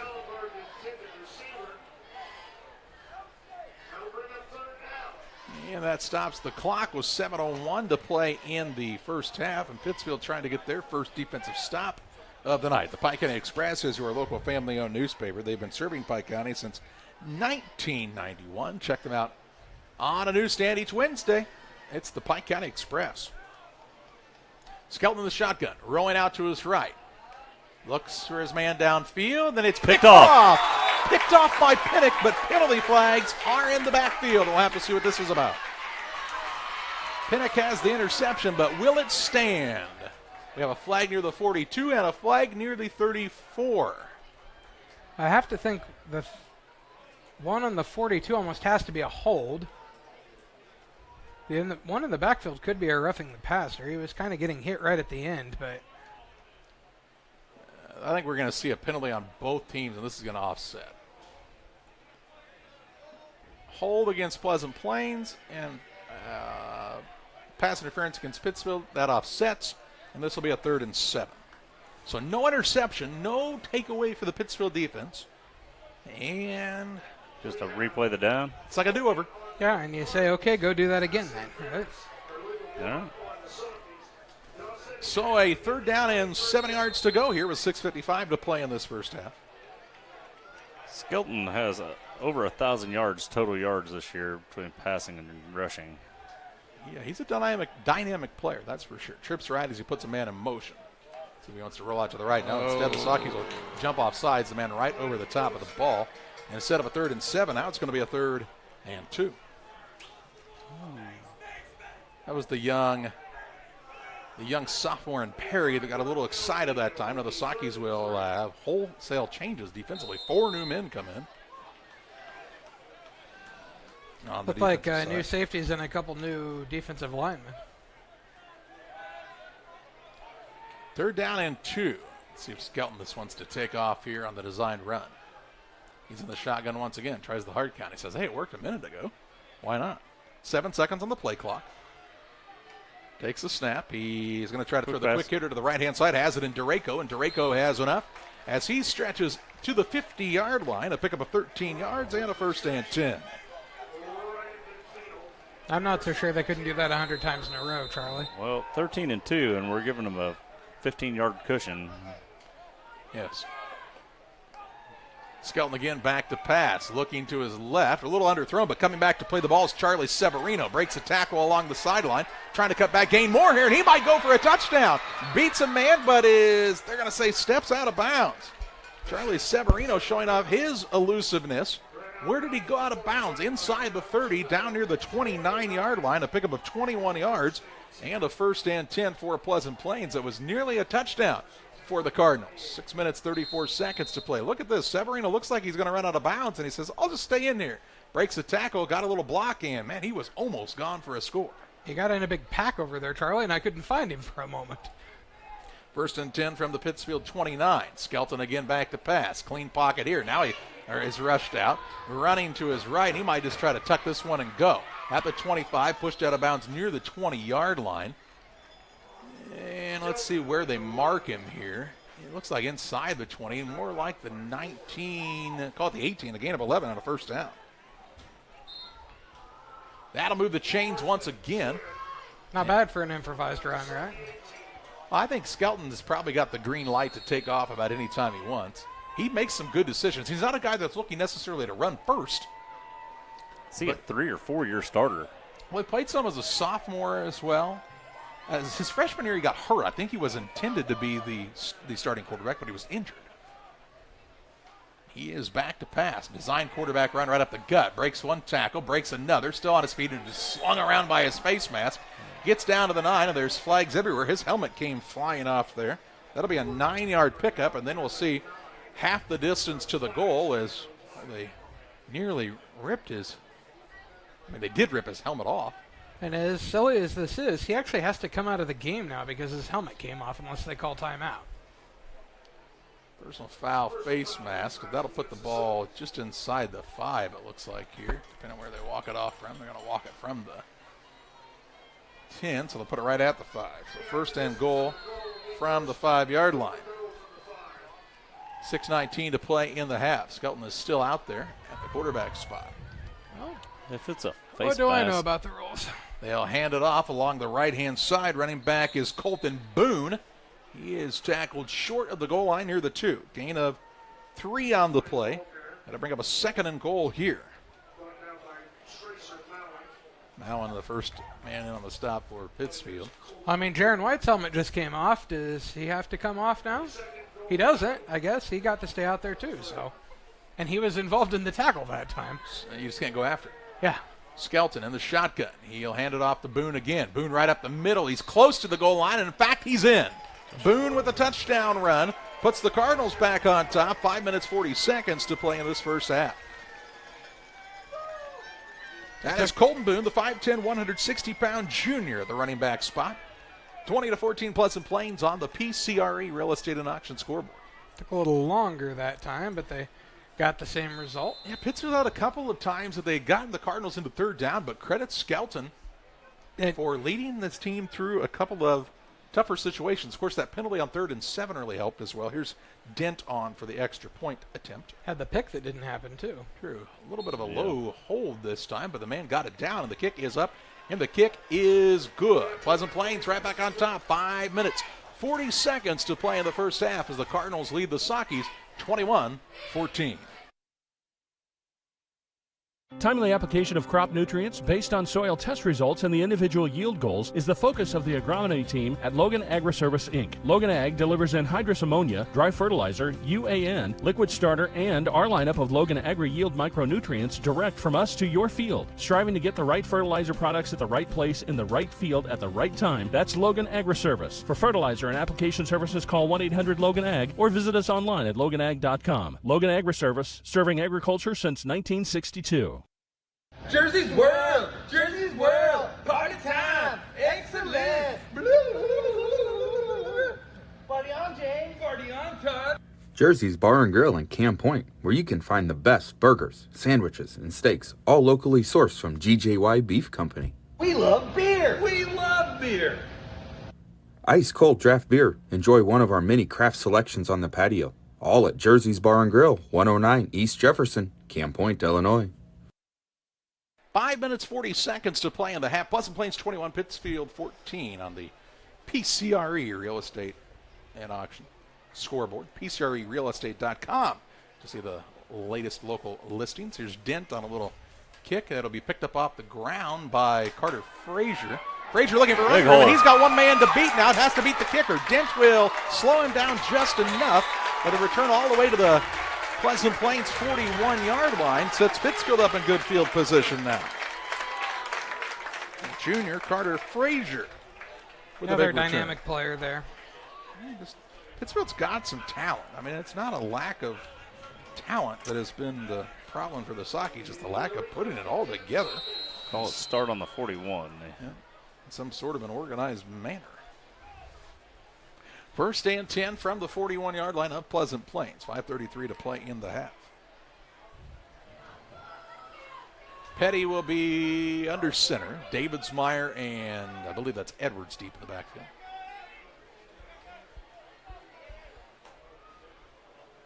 He takes the snap, hands it off to Edwards. Cuts back toward the middle of the field. That's a nice gain on the gain there. Down inside the 35. That's the whistle about here. Penalty flag on the far sideline. He's down to the 33. It would be an 8-yard pickup, but let's see what the flag is about from the far sideline. Almost feels like it could be a sideline warning with where that flag is laying. I don't know. They're talking about something here. I think we're going to see a penalty against Pittsfield. False start.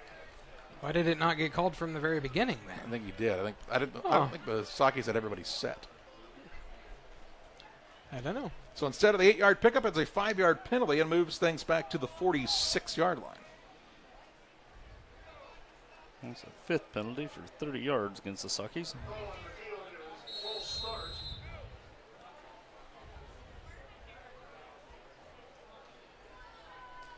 Guys, I'm not a rocket scientist, but the first chain is at the 41, and this ball is sitting at the 45. That's not 5 yards. That's a 4-yard penalty. 4-yard false start. Here's Davidsmeyer going to gain back those penalty yards, and look out, Mr. Official. Jesse Davidsmeyer come into play. Down to the 36-yard line. Is that a 10-yard gain? Or it's a 10-yard gain. Well, I mean, technically about 9, right? Maybe 9.5. Here, a 9er in there? 9er. It could be a 2nd and 5-ish here, with 5-ish minutes left in the half on Central Illinois Sports. I formation again in the double tight. Petty tries to draw Pleasant Plains offsides. They'll say they did not very close. Did not cross the ball there. 10 seconds still on the play clock. Petty takes the snap, hands it off to Davidsmeyer. It wasn't a very clean exchange. Yeah, kind of got chopped at the line there. Just a gain of slow a yard. handoff. Yep. Timing was not great on that one. Down to the 34. We're going to call this a 3rd and 3 yards to go. They'll give him a good spot on that. So a 3rd down and 3 yards to go with 4:20 to play in the half.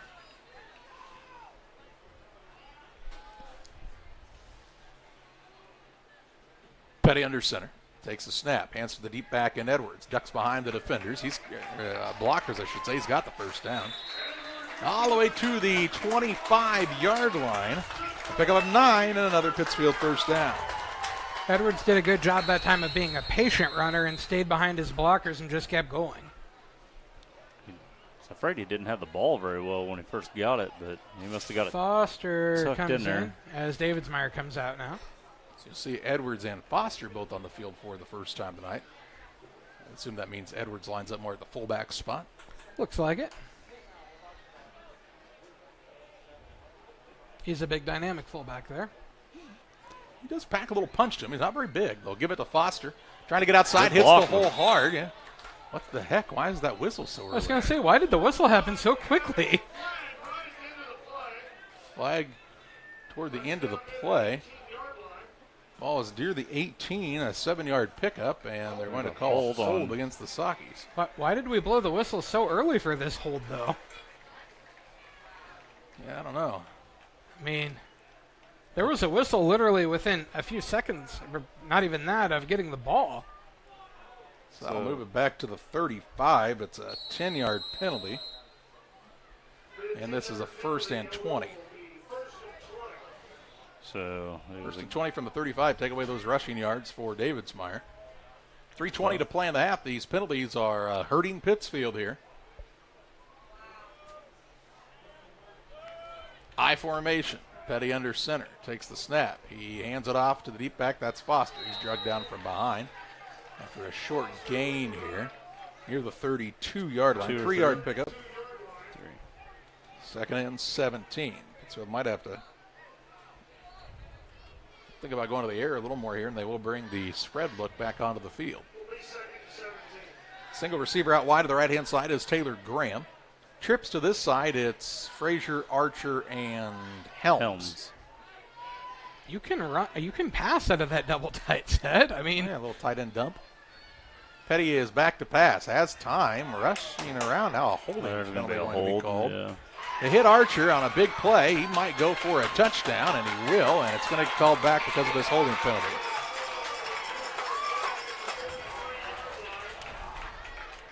It all didn't even happen. Call hold in the backfield here. It's going to be 2nd in eternity. Yeah. I mean, an absolute eternity. It's going to be. The flag is at the 43-yard line. That'll move it back inside Pittsfield's own territory. It was 2nd and 17. Now the official on the far side. We're going to walk it off, or? He's talking about the clock, maybe. Oh.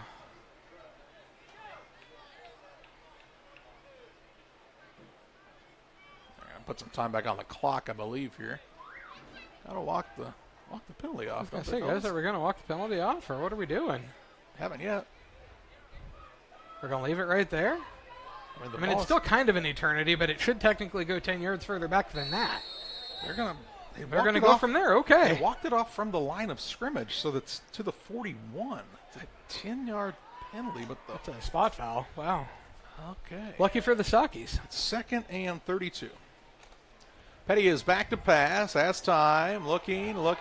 Throws across his body, and nice diving Taylor play Graham. by Taylor Graham. Graham with a nice snag. Down to the 21-yard line. A 20-yard pickup, and this will bring up a 3rd down and 12. Don't say that very much, do you? 20-yard pickup, 3rd and 12. No, it's 3rd and 7, right? What? Yeah. I mean, it shouldn't be. Isn't the ball at the 22? The ball is at the 22, but see, the lead stick is at the 16. Don't worry about numbers. Numbers are weird. What in the world? They'll run the jet sweep, and look, goodness. It's time for this one again. This play absolutely Charlie's favorite. Never works. Back to the 30-yard line. A loss of 8 on the play. This could have been the time. Be a 4th and 15. And Pleasant Plains will call their second timeout. Check that first timeout. The half. 1:22 to play in the half. 21-14. Plains on top. Back after this. Luke and Aaron Fessler at Fessler Insurance are here to help you with all of your insurance needs. Fessler Insurance, a Country Financial agency, provides life, health, auto, home, and farm insurance. Trust your insurance needs to the local folks at Fessler Insurance. Call for a quote today at 217-285-4429 or stop by at 1165 West Washington Street in Pittsfield for Fessler Insurance. I love training. I like to help people improve on their tasks. That food has been providing everything for me. They just treat you so well. When my life needed an opportunity, I chose that. 1:22 to play in the half. 21-14 is the lead for Pleasant Plains, and Pittsfield. I don't know, man. I'm not a play caller, but that jet sweep play has not worked for the Sockies in 2 years, and it didn't work there. And they've set themselves up on a 4th and 15. They'll put Frazier in motion left to right. Petty will stand in the shotgun here. He's back to pass, trying to set up a screen here to Edwards. And the man on the outside in Helms missed a block, and so that play will not develop. He had everybody else blocked, but the one man came through, and that's all it takes, down to the 27-yard line. A gain of 3 on the play, and that'll be a 4 and out, or a turnover on downs, I guess. Whatever way I'll put it, Plains got to get the ball back here. Did Edwards go out of bounds at the end of that play also? No. Okay, he just was very close to the sideline there. I was like, he's got to know that he's got to stay in. No, he was not going out of bounds. Okay, well. Sockies didn't make the block when they needed to make the block there. It's as simple as that. Yeah. And now they need a stop with 1 minute and 15 seconds to play in the half. And Pleasant Plains licking their chops trying to get another score on the board. They also get the ball to start the second half through the Cardinals. You wouldn't think you could maybe get Draco behind the defense again, could you? Over and over and over again. It's a lot of confusion. They're going to call a timeout. I think Plains is going to call timeout. John Hamilton, here's the thing about this man. They have played in a state championship game under his tutelage at Pleasant Plains. In fact, if I remember right, they were either 6-3 or 5-4 going into the playoffs and played into the state finals that year. And something that does not happen very often. But did with this program. And this conference could definitely happen with he the knows, challenges. True, but he knows how important this 1 minute and 15 seconds is, because if they can get a score on the board, Pittsfield's only stopped them, never. They've never stopped them in this game, right? Have not. Yeah. Have not stopped Pleasant Plains' offense. Slowed them down, but have not stopped them yet tonight. They could score here and then. Yeah, get a score here and then get the ball to start the second half. This game could be over. Yep. A couple minutes into the third period. Yep. Where are we at, the 28? It is at the 28-yard line.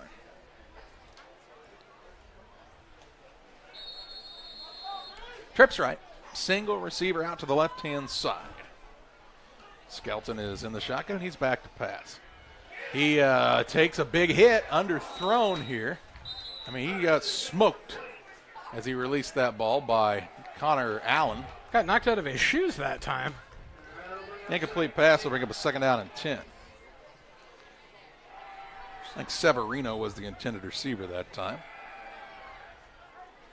He's now in the slot on the right-hand side. Boucher's the wide guy on this side. 2 receivers also to the left. Severino claps his hand, says, let's go. Throws it to the left-hand side. Has the receiver on the catch who breaks away here at the last moment. That's Cooper Schallenberg. Gets out of bounds shy of the 35, near the 34-yard line. A gain of 7 on the play. And this will bring up a 3rd down and 3. Stops the clock as he went out of bounds. 1:03 to play in the half. Man, he did not get a very good spot on that at all. That's like 3rd and... It's almost 5. We'll call it 4, but... It's a really long 4. It looks a lot like 5. Just a step on the sideline. Trips right. Schallenberg in the shotgun.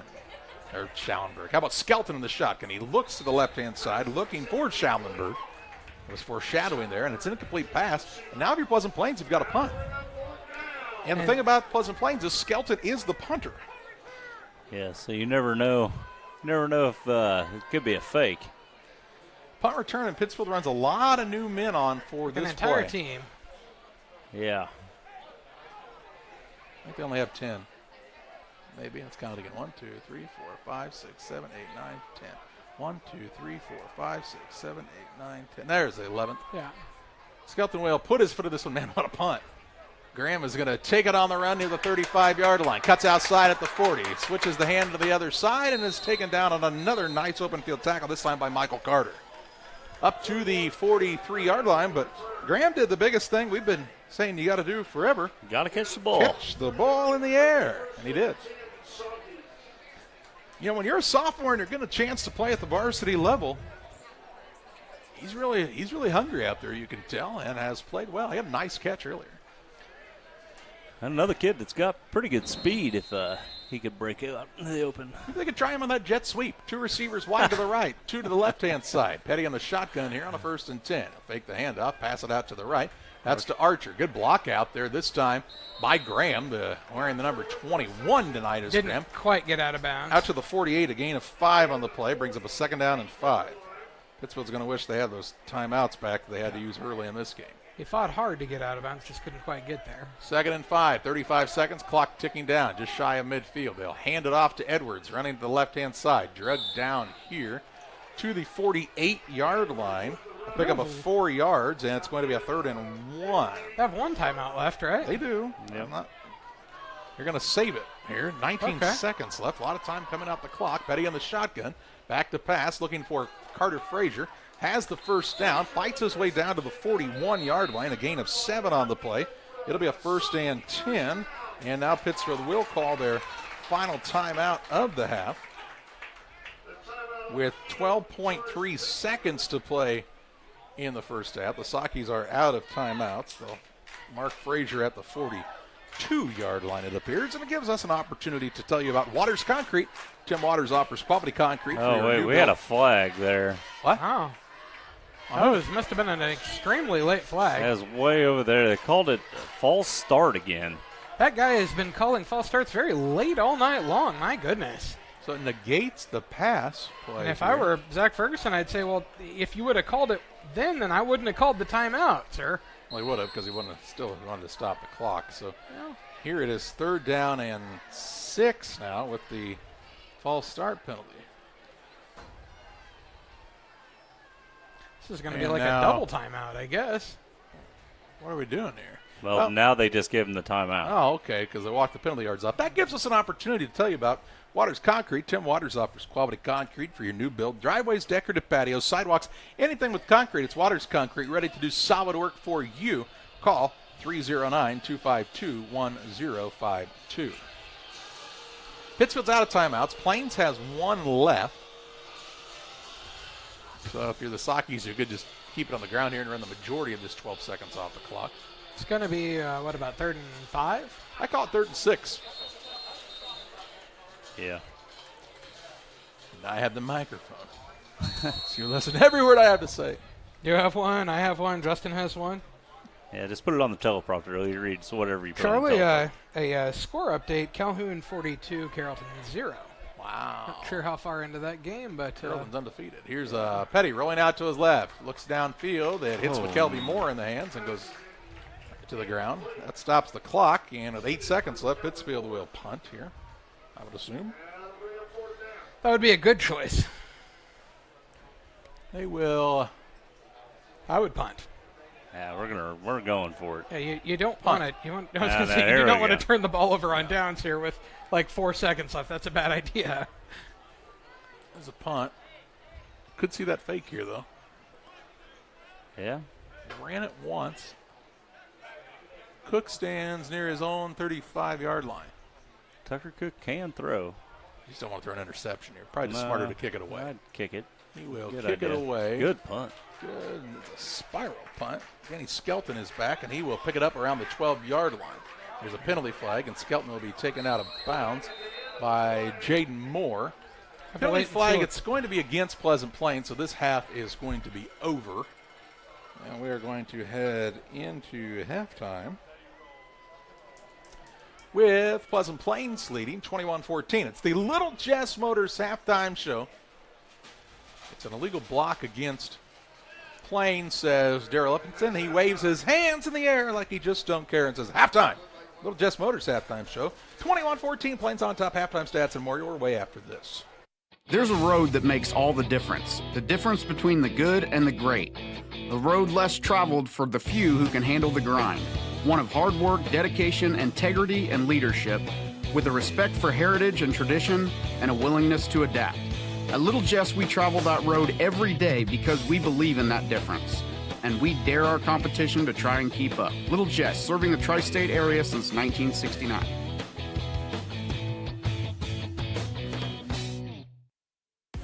Here in Pittsfield, we're focused on maintaining a healthy, diverse economic base to increase opportunities for our residents. Economic factors greatly affect a community's overall potential, and we strive to continue our prosperous culture.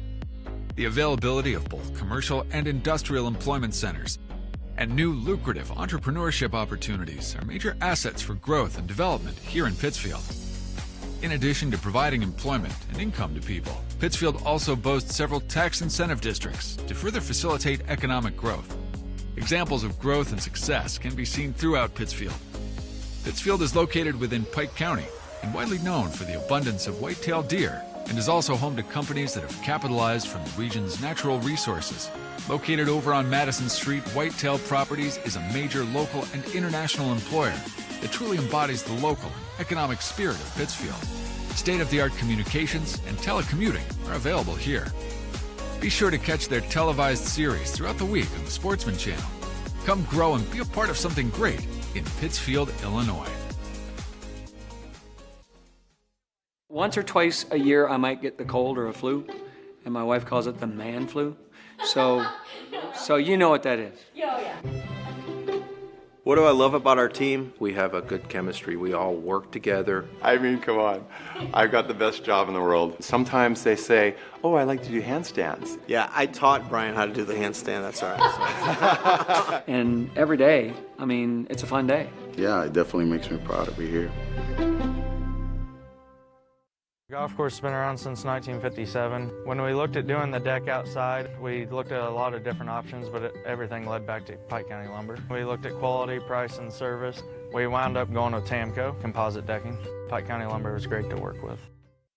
Griffin Signs and Time at 122 South 9th Street in Quincy is a full-service sign company that can complete any project, from fully wrapping your entire fleet of vehicles, digital signs, storefronts, to creating small banners and signs. The right and professional signage is the difference of getting the job, heading folks in the correct direction to find you, or creating a brand recognition for potential customers. Put the right signs in your customer's mind with Griffin Signs and Time. Call 217-228-7470.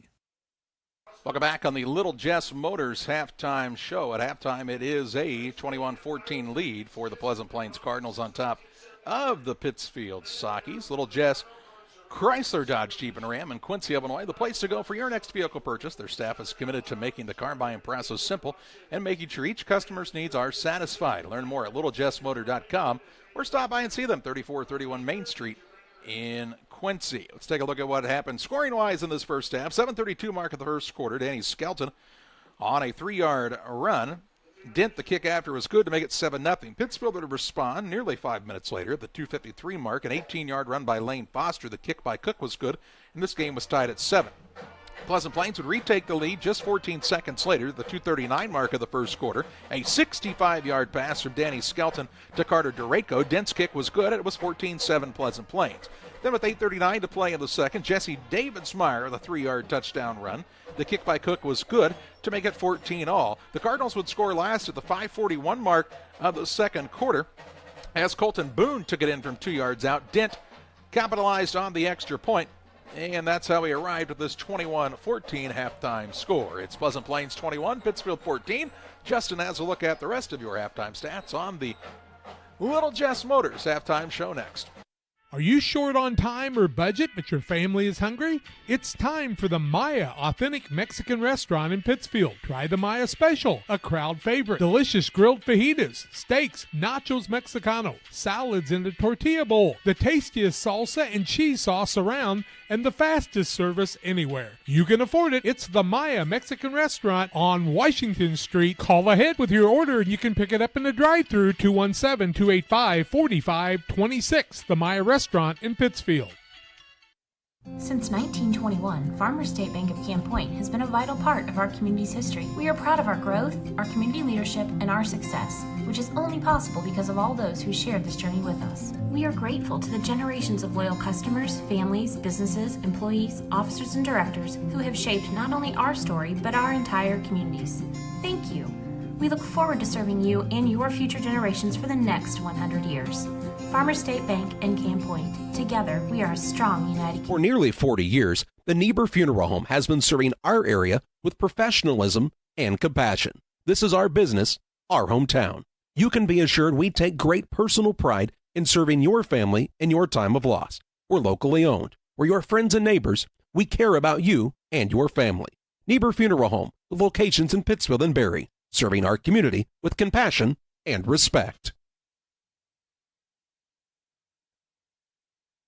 One size fits all. That may be all right for an adjustable belt or cheap sunglasses, but when it comes to your financial needs, no one wants a one-size-fits-all strategy. Derek Harris is your Pike and Adams County area Edward Jones financial advisor. Derek Harris's most important goals are yours. That's why Derek will take the time to understand your needs so he can recommend personalized strategies with your goals in mind. Contact Derek Harris today at 217-222-7173. Knowing you, that's how Edward Jones makes sense of investing. Member SIPC. Welcome back on the Little Jess Motors halftime show. Little Jess Chrysler Dodge Jeep Ram in Quincy, Illinois is the place to go for your next vehicle purchase. Their staff is committed to making the car buying process simple and making sure each customer's needs are satisfied. Learn more at littlejessmotor.com or stop by and see them at 3431 Main Street in Quincy, Illinois. Here at halftime, it's 21-14 Pleasant Plains over Pittsfield. And here is Justin with some halftime stats. Thanks, John. Pleasant Plains Cardinals have had a pretty good first half, mostly on big plays that came in the form of passes. The Cardinals have 9 first downs. They have rushed on 11 carries for 143 yards, and they have 147 yards passing, 6 of 11 passing. Rushing leaders are Parker Denny has 2 carries for 8 yards. Colton Boone has 2 carries for 5 yards. Danny Skelton has 6 carries for 28 yards, and Charlie Severino has 1 carry for 2 yards. Passing, Danny Skelton has, like I said, 6 completions out of 11 attempts for 147 yards. Those passes went to Charlie Severino, 1 pass for 21 yards. Cooper Schallenberg's been targeted 4 times, only caught 1 pass for 7 yards.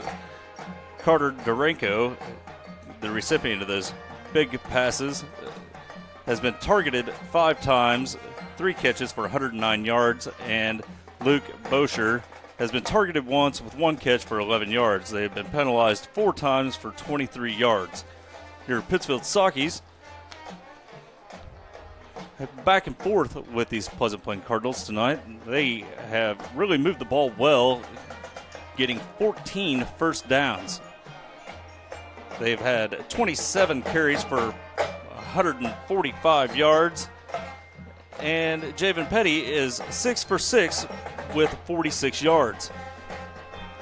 Our rushing leaders are Matthew Edwards has 6 carries for 17 yards. Lane Foster has 5 carries for 37 yards. Jesse Davidsmeyer, our leading rusher, has 11 carries for 66 yards, averaging 6 yards a game.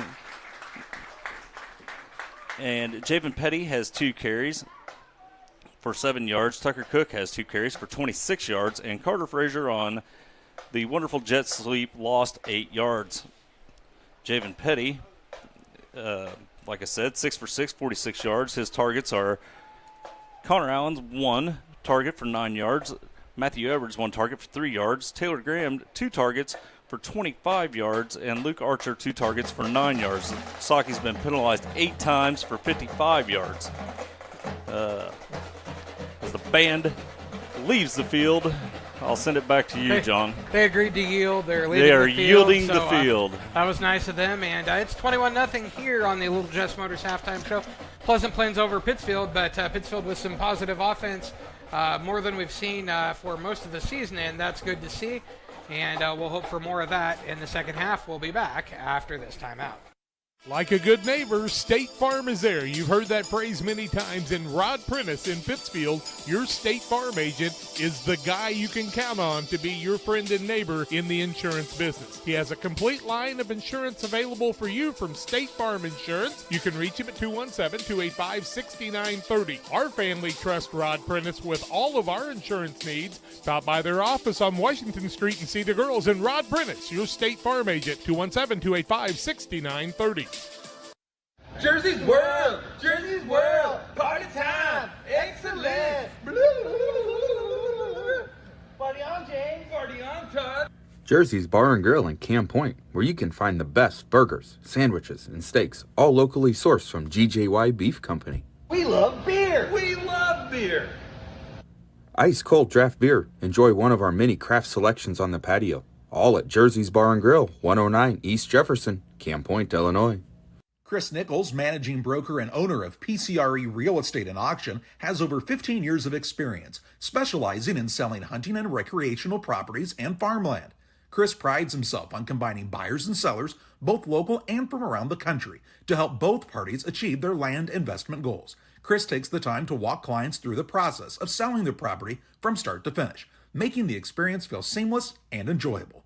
Contact Chris Nichols and PCRE Real Estate and Auction at 217-473-3777. Prairie Land FS provides complete seed and application service. Our trained energy specialist, along with our crop specialist, can help you take your farming to the next level. Prairie Land FS, your leading supplier of choice. At Full Throttle Parts, we do spray-on bed liners, a brand called Patriot Liner. It is very elite. It actually enhances the resale value of anything you put it on or off-road. Go Full Throttle! Go Full Throttle.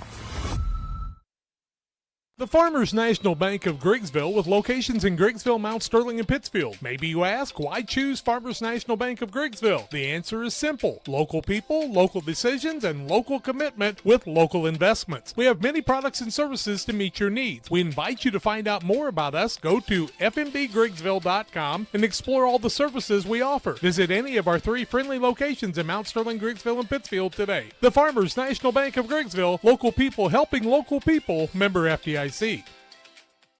Time to be thinking about tax planning. You can count on Illinois FBFM for accounting, consulting, and tax preparation for farmers and businesses in Pike, Brown, and Adams County. Phone 217-593-7233. That's 593-7233. Illinois FBFM can take care of your farm accounting needs. Get your accounts in order for this tax season. Contact Jesse Shootman, Emily Matthews, and Brad Wellman. Illinois FBFM in Camp Point, working for you. Press Yours On You would like to wish all the area teams the best of luck this year. If you're looking to get your team shirts or just looking for spirit wear for yourself, remember Press Yours On You. We have over 1,400 square foot of retail space in our shop. Stop by and see us and check out our offerings. Business lets us help you promote your brand. Decoration methods we offer include screen printing, embroidery, and laser engraving. Thank you to everyone in our community for the support over the last 16 years. Thank you for supporting local. Press Yours On You, 506 West Wood, Camp Point, Illinois. Welcome back to the Little Jess Motors halftime show. 21-14 Pleasant Plains with the halftime lead on the PCRE Real Estate and Auction scoreboard. PCRE Real Estate and Auction is your number one resource for buying or selling real estate in West Central Illinois and Northeastern Missouri. If you're looking to buy, sell, or auction farmland, recreational and hunting land, residential or commercial property, you've come to the right place. Learn more at PCRErealestate.com or 217-285-5800. Let's peruse for some scores, shall we? Well, hey, halftime of a contest.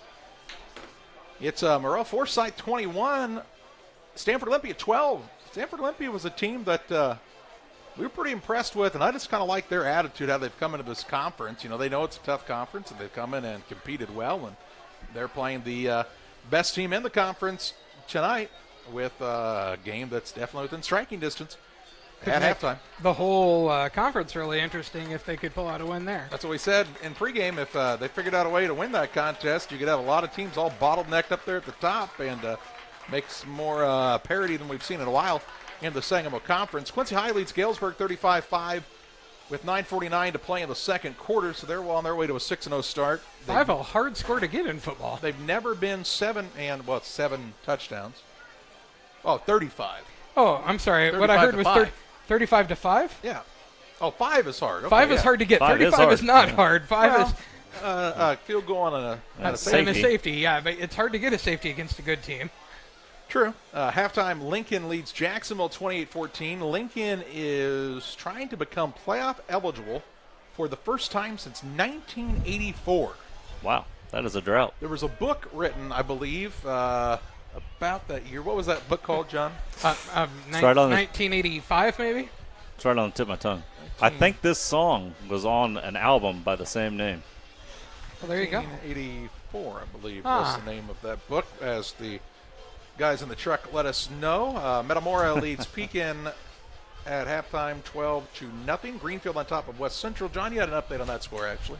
The last I saw on that one, Charlie, let me look here.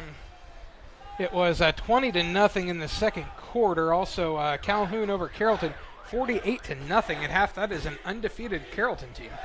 Well, not anymore. They're not. Well, I mean, they are. Well, I mean, they are for the moment, but till the second half. They will not be when that clock runs in the entire second half. Yeah. Definitely an improved Carrollton team, but not good enough to play with. Calhoun making a statement, don't you think? Yeah. Camp Point making a statement over route. John, what was that score? I believe it is 46-0 right now. If I'm not mistaken, it's not back to live yet, Charlie. They're in a commercial break. New Berlin is trailing in their contest 28-22 as they're playing Williamsville tonight. It is in the second quarter of that contest as well. That's a close game. Yeah, closer than I maybe would have anticipated. Not that I didn't think New Berlin. I actually was impressed with New Berlin's defense. That New Berlin team defense did really well against us. I was impressed with their defense. Offensively, I wasn't sure if they could hang with Williamsville, but they are at the moment. Here it is, Pleasant Plains 21, Pittsfield 14. We take our final break of the Little Jess Motors halftime show. We get set for the second half next on Central Illinois Sports. United Community Bank has been serving our community in banking since 1973 and is a proud member of the Pittsfield Strong United community. UCB brings you the latest banking technology, security, and convenience you expect, delivered with friendly local service you deserve from your community bank. UCB invites you to stop in for a visit at No. 1 Professional Plaza in Pittsfield, or you can find them online at ucbbank.com. United Community Bank, the leader of community banking, member FDIC, equal housing lender. Sign up for a Saki Rewards debit card.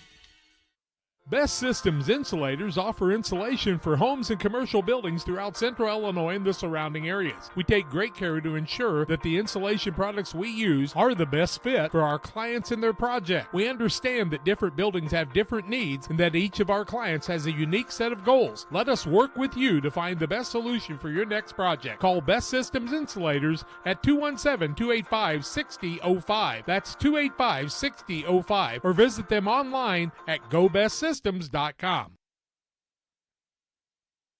Camp Point Central Sports are proud to have Dear Wester Grain as a sponsor of this broadcast. Dear Wester Grain, there for you for all your grain and feed needs. Why don't you give them a call and check out all the locations of Dear Wester Grain?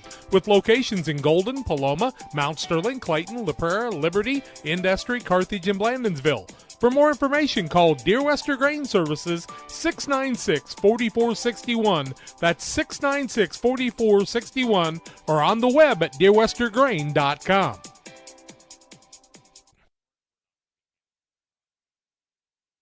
Ready to start the third quarter, 21-14. Pleasant Plains will receive the second half kick.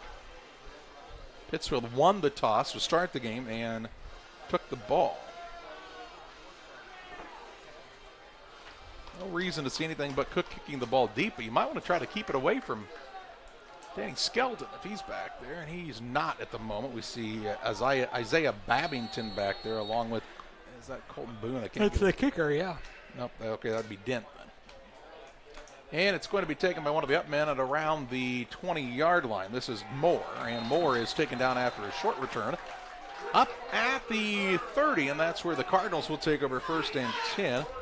At their own 30-yard line. Carter Frazier in on the stop for Pittsfield on the return. 1st and 10 from their own 30-yard line for Pleasant Plains. Frazier with a nice open field tackle that time as he wrapped him up and took him down, rather than just trying to hit him with his shoulder, which doesn't work very well for anyone. Pittsfield's defense got their first stop of the night on the last time Pleasant Plains had the ball. Of course, Pleasant Plains was fairly one-dimensional at that point as they were trying to get the ball down the field in a hurry. I wouldn't be surprised to keep them on the ground a bit here. They'll hand it off to Parker Denny, and he'll be drugged down fairly quickly by the Saukeys' Jake Robinson in on the stop. Gain of a yard on the play. It'll bring up a 2nd down and 9. Robinson and Tracer Mallon were both there to fill the hole that time. Second and 9 here with 11:29 and counting in the third. Skelton runs the play in from the sideline. 15 seconds on the play clock here, still some time. For Pleasant Plains to come to the line. A single receiver wide right. That is Severino. Now they'll also split a man out there to the right-hand side, and Schallenberg. That's Griffin Schallenberg. Back to pass is Skelton. He's looking along the sideline, has his man who has the first down. Breaks away from the would-be tackler and gets all the way up to the 44-yard line. That was Cooper. That's Cooper Schallenberg to the 44. A gain of 13 and a first and 10. Cooper Schallenberg and Charlie Severino are also fairly high-level baseball players for the Pleasant Plains program. Pleasant Plains has also got a heck of a track team, but I think a lot of those guys graduated, but I'm sure they'll find more runners. Generally a pretty good soccer team, too. Here's a design run by the quarterback, Skelton. Tries to bounce it outside and stiff arms a man. Turns the corner, cuts back in, and he's going to gain some more yards with that. Now a penalty flag flies. Wow, he had a hold of him right at the end of the play there. I don't know what he could have done. Penalty flag flies. It kind of tripped over the man out of bounds. They're all the way down to the Pittsfield 40-yard line, so it's a pickup of 16 yards on the play, and then they'll move it to the 25 with the late hit out of bounds is what the official says is the call here. Let's see if we can see it on the Northwestern Mutual instant replay. You see Skelton, and he's headed out of bounds. Everybody kind of let up, and then I didn't follow him, sorry. He actually tripped over somebody who was on the sideline. They were within the box. I don't know. It's a tough one. They'll put the ball at the 26-yard line on another 14-yard penalty. Pittsfield coaching staff asked about it, and the line judge said, oh, absolutely it was. What was the gain on the pass or the run? It was a 14-yard gain. And now a false start against the Cardinals. That'll move them back 5 yards. Seen several illegal procedure penalties tonight on both squads. Moves back to the 31-yard line on this 1st and 15.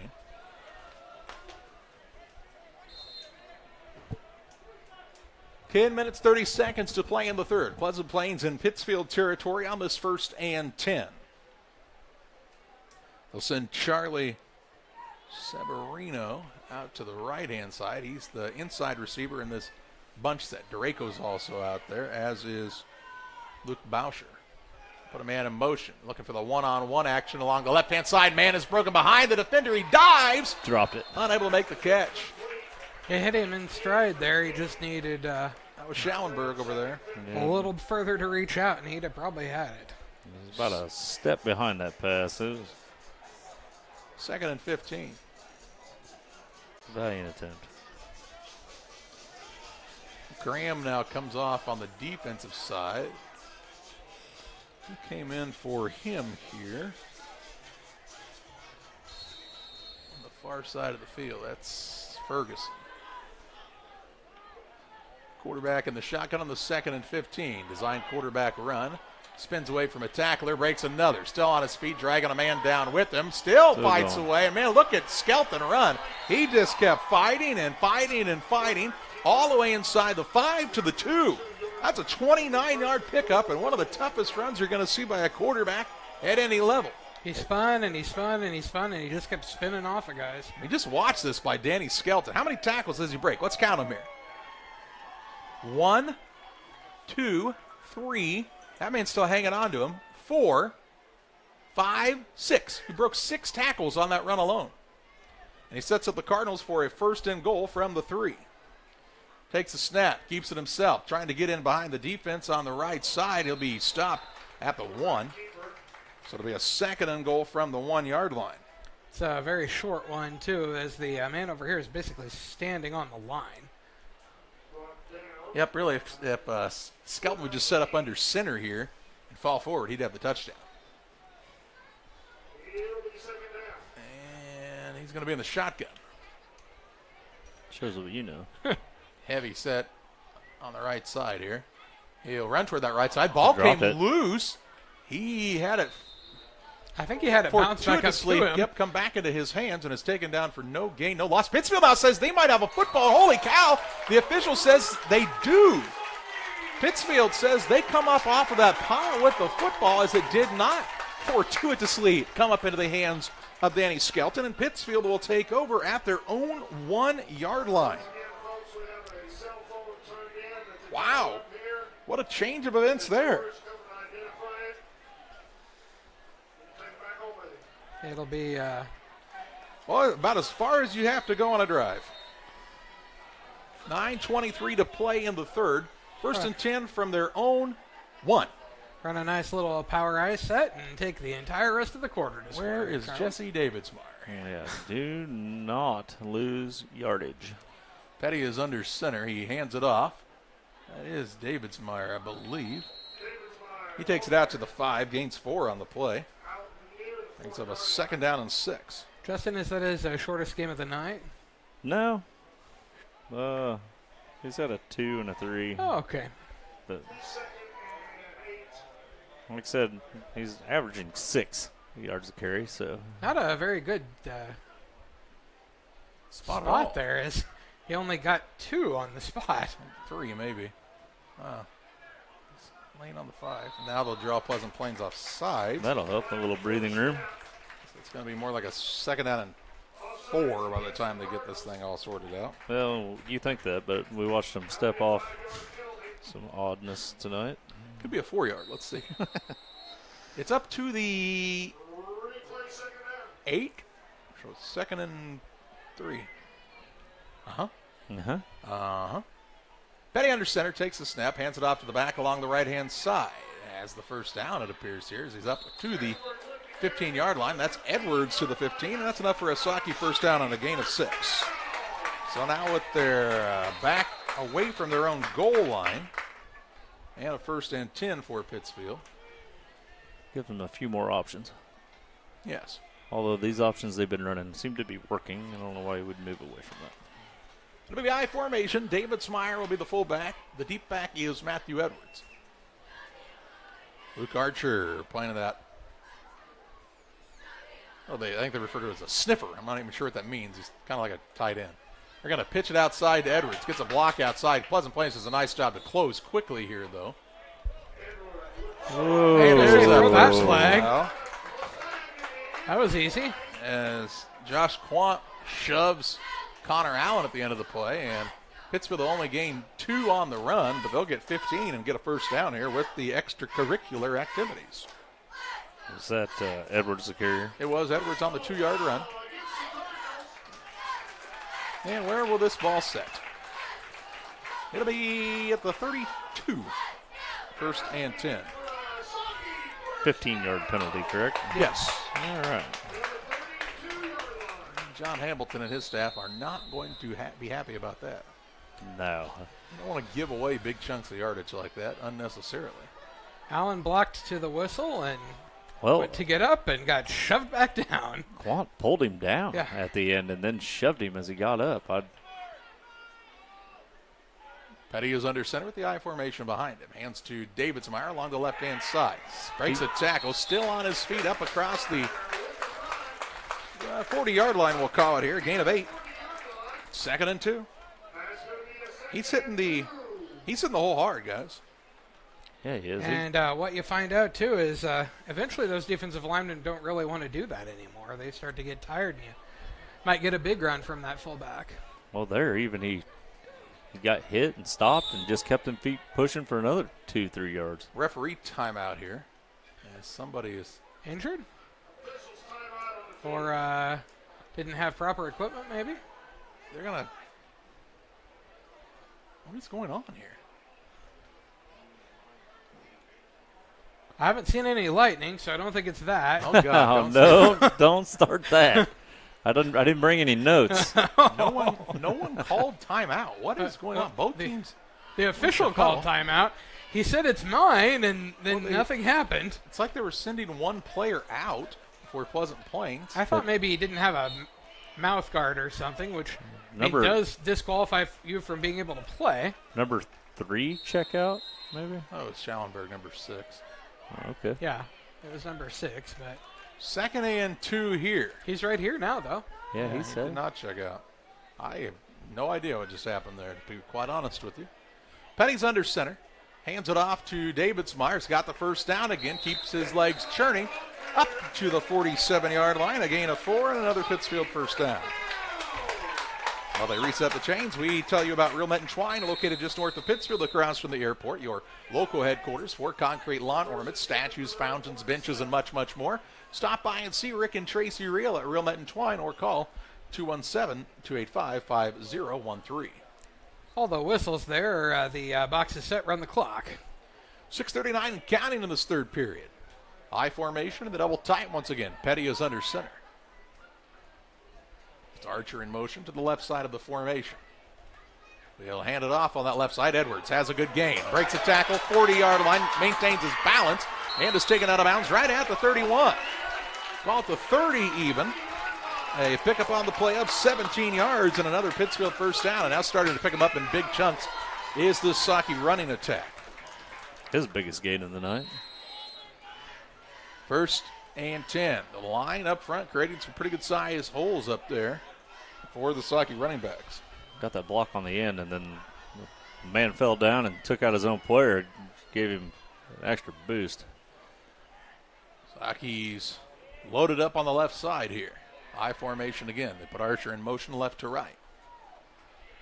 Clock stopped as the man went out of bounds. They'll hand it off to Davidsmeyer. This time he's going to be stood up. And, man, he still keeps fighting. Look at Davidsmeyer. It took 4 guys to finally bring him down. He makes something out of nothing here to the 27, gains 3. I mean, was stood up and stopped at the line of scrimmage and just kept on moving. 2nd and 7. Davidsmeyer is going to come out for a moment here. He's been a workhorse tonight for the Sakis. Well-deserved break.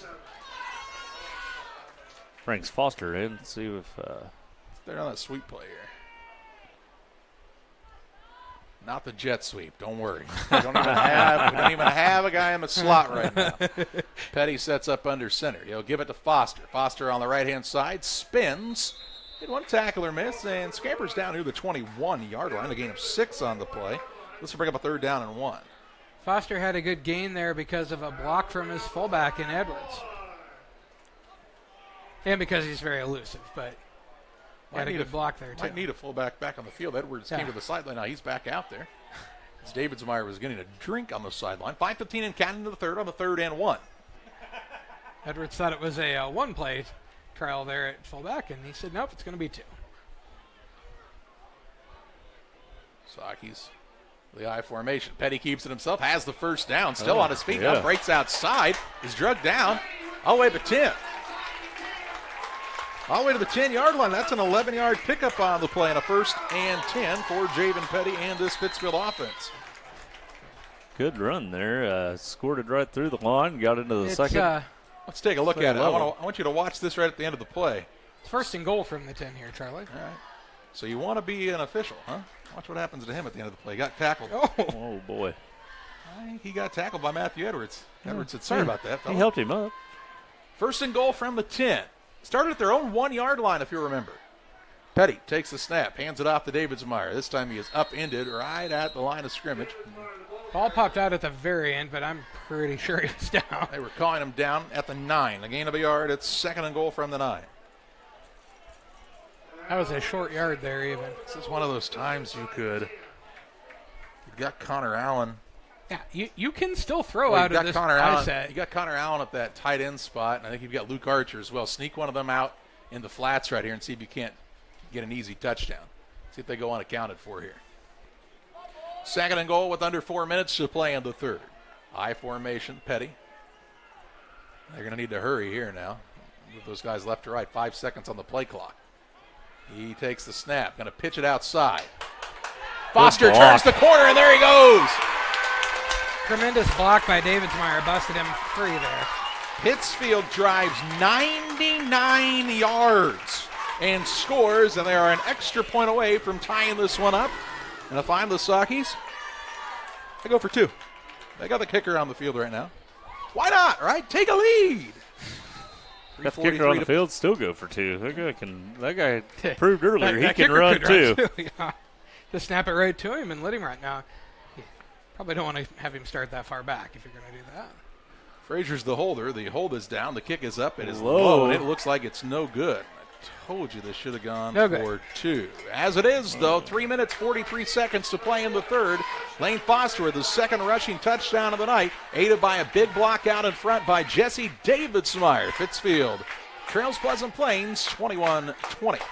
Welcome to Douglas Automotive and Tire, your expert truck and car repair center in Pittsfield, Illinois. We provide full service from oil changes to new tires and everything in between. Contact us today to schedule service. We're located at 303 West Jefferson Street in Pittsfield, Illinois. Call 217-922-0064. That's 217-922-0064. Britton and the gang know cars, and if you need repairs, call Douglas Automotive today for all your repairs.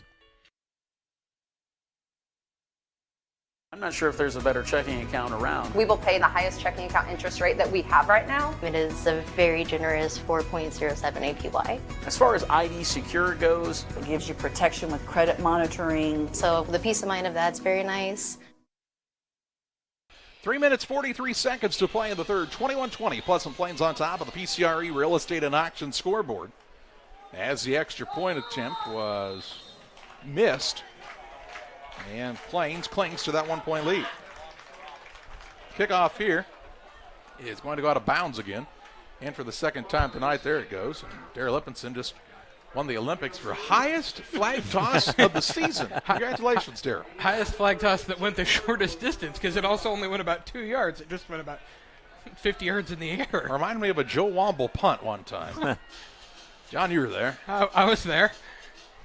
Yeah. Yep.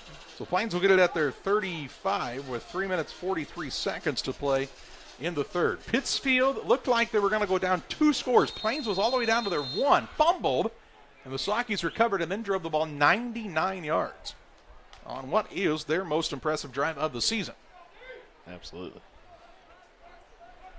Plains wants to try to prove that was a fluke, though, and drive it right back down and get a score here. They'll hand it off to Parker Denny, running right up the gut. He'll be taken down near the 38-yard line. Pick up of 3 yards on the play. Shaw on the stop. It's a 2nd and 7. Illini Express here to serve you with walk-in medical care when you need it. Open 7 a.m. to 7 p.m. every Monday through Saturday on the south side of the square in Pittsfield. Learn more about their services at IlliniHospital.org. 3 minutes, 13 seconds of the clock counting down on this third period on the 2nd and 7. Cardinals split them out 2 wide to either side. Skelton is back to pass. He has some pressure now. Penalty flag thrown in the backfield in a place of a hold. Skelton heaves it downfield, and it is incomplete. And there's going to be a hold back by the quarterback. This one will come But back if they call it the way they have, it's going to be from the line of scrimmage, so it'll be 10 yards from the line. Well, it's got to be. It's a spot foul. Well, no, I know, but the last time when the Sockies had one called on them, they walked it off from the line of scrimmage. So. Yeah, it's a spot foul. The flag was back near the 26-yard line. The referee is looking for the flag. I'm telling you, he's going to walk it off from the line of scrimmage, and I don't know why. He sure did. And the spot of the foul is about where the ball's going to be spotted. Yeah. We're going to have it at the just a little short of where the spot of the foul was. 28-yard line. I don't understand what is going on. It's a holding penalty, right? Referees that don't know the rules. I mean, it's a for 500, Alex. Oh, whoa. Pittsfield nearly jumps offside. 2nd and 17. What in the world? Back to pass, throwing out to Denny, the running back. He's going to be wrestled down out there by Luke Archer at the 29-yard line. Gains a yard on the play, and it's 3rd and that was 16. Colton Boone. All right, Boone, I'm sorry, out of the backfield. 3rd down and 16 yards to go here. With 2 minutes, 34 seconds and counting in the third. 4-yard gain? 1 yard. 1 yard gain. Uh-huh. Can Danny Skelton make some magic here? Look for DeRaco. He is back to pass. Looking left, throwing left. He hits his receiver. That is Severino, and he stretches out and has the first down. Where's that Schallenberg? Who gets up off the pile there? It is DeRaco. DeRaco on the catch. Wow, what an impressive play by that young man. Up to the 45, gains 17 yards and a first and 10. And I mean, fought with every inch that he had in that 6'3" frame to stretch out there at the end and get the first down for the Cardinals. Wow, what a play. And now Pleasant Plains gets an early start, and that'll be a first and 15, I should say, on a 5-yard penalty. So that'll move the ball back near the 41. Sauke's defensive lineman moved. They didn't cross the line, and the tackle on the right side popped up to pass block. Should be a 6-yard penalty, and it's first and 16 almost. Yeah, it's a recommendation, Charlie. You might say, what's the big deal on the holding penalty not being called as a spot foul? Well, it's a big deal because it was 7 yards deep in the backfield. Yeah. And so instead of a 10-yard penalty, it becomes a 17-yard penalty, and all of a sudden that 17-yard pickup is shy of a first down. That's why it's a big deal. Yeah. Here's Duranko again on another big catch. He is caught by the safety Pinnock, but not before a big play all the way down to the 35-yard line. A pickup of 25 yards on that play down to the Pittsfield 25, and it's a first and 10. I think he's doubled his total yardage this year just in this game. And he looks unstoppable out there. He's a big target. 125 and counting in the third, and he's run uncovered quite a bit tonight.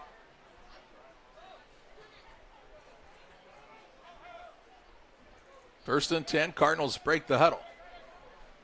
With a man, they're going to switch a man out after they break the huddle, which is an illegal substitution, is it not? Well, they weren't in the huddle at the same time. Skelton on a design run to the right-hand side. Nice job by the end in Allen to stretch that play out. Now Skelton's going to reverse and look out. He's basically got one man to beat. Cuts it back across. Archer's going to try to run him down near that sideline and does shove him out of bounds short of the sticks. But Danny Skelton ran about 45 yards to gain 9 on the play. And let's see where they set the ball here. Yeah, I definitely had a never give up attitude there. Gain 9, 2nd and 1. He was going to be stopped for basically no gain on this side, and he went, I'm going to just go the other way and see what happens. The ball is at the 26-yard line. And Pittsfield taking a timeout. Pittsfield called the timeout? That's what they said. That is what they announced. With 47.5 seconds left in the third quarter of play. And 21-20, 2nd and 1 here. Gives us an opportunity to remind you about LSST Trucking and 3D Leasing. Call 217-285-2808. Trucking for all of your hauling needs. Call the Dunhams and their professional team at LSST Trucking and 3D Leasing. Pleasant Plains Cardinals, 200 yards passing on that last reception by Duranko. He has got 131 yards on the evening. Is that all? Yeah. Feels like he's got the entire 200. He's got most of them. I know. It's 2nd and 1 from the 26 of Pittsfield here. This guy is all the way over here at the high school. Here's a quarterback run. This is Severino as the quarterback, and he does not get it, I don't believe. In fact, he loses a yard, and it's going to bring up a 3rd and 2. Sometimes you might overthink things on play calling, Charlie. Well, Skelton is a good runner in his own right. Is he lined up as a receiver, or is he not in? No, he's on the sideline. Probably not where I would want him in this situation. And they will have to snap the ball before the end of the quarter. There's about an 0.8 of a second difference. Severino is in the shotgun. Takes the snap, going to run it to the right-hand side. Now bounces it outside, trying to cut up, and is ridden down near the 27-yard line. That's no gain on the play and should result in a 4th down and 2. Allen did a nice job to stretch the play out that time. And I believe Caden Ferguson was in on the tackle. It'll be a 4th and 2. That's the end of the third period. It's Pleasant Plains 21, Pittsfield 20. Stay tuned for the exciting fourth quarter next on Central Illinois Sports. For nearly 40 years, the Niebuhr Funeral Home has been serving our area with professionalism and compassion. This is our business, our hometown. You can be assured we take great personal pride in serving your family in your time of loss. We're locally owned. We're your friends and neighbors We care about you and your family.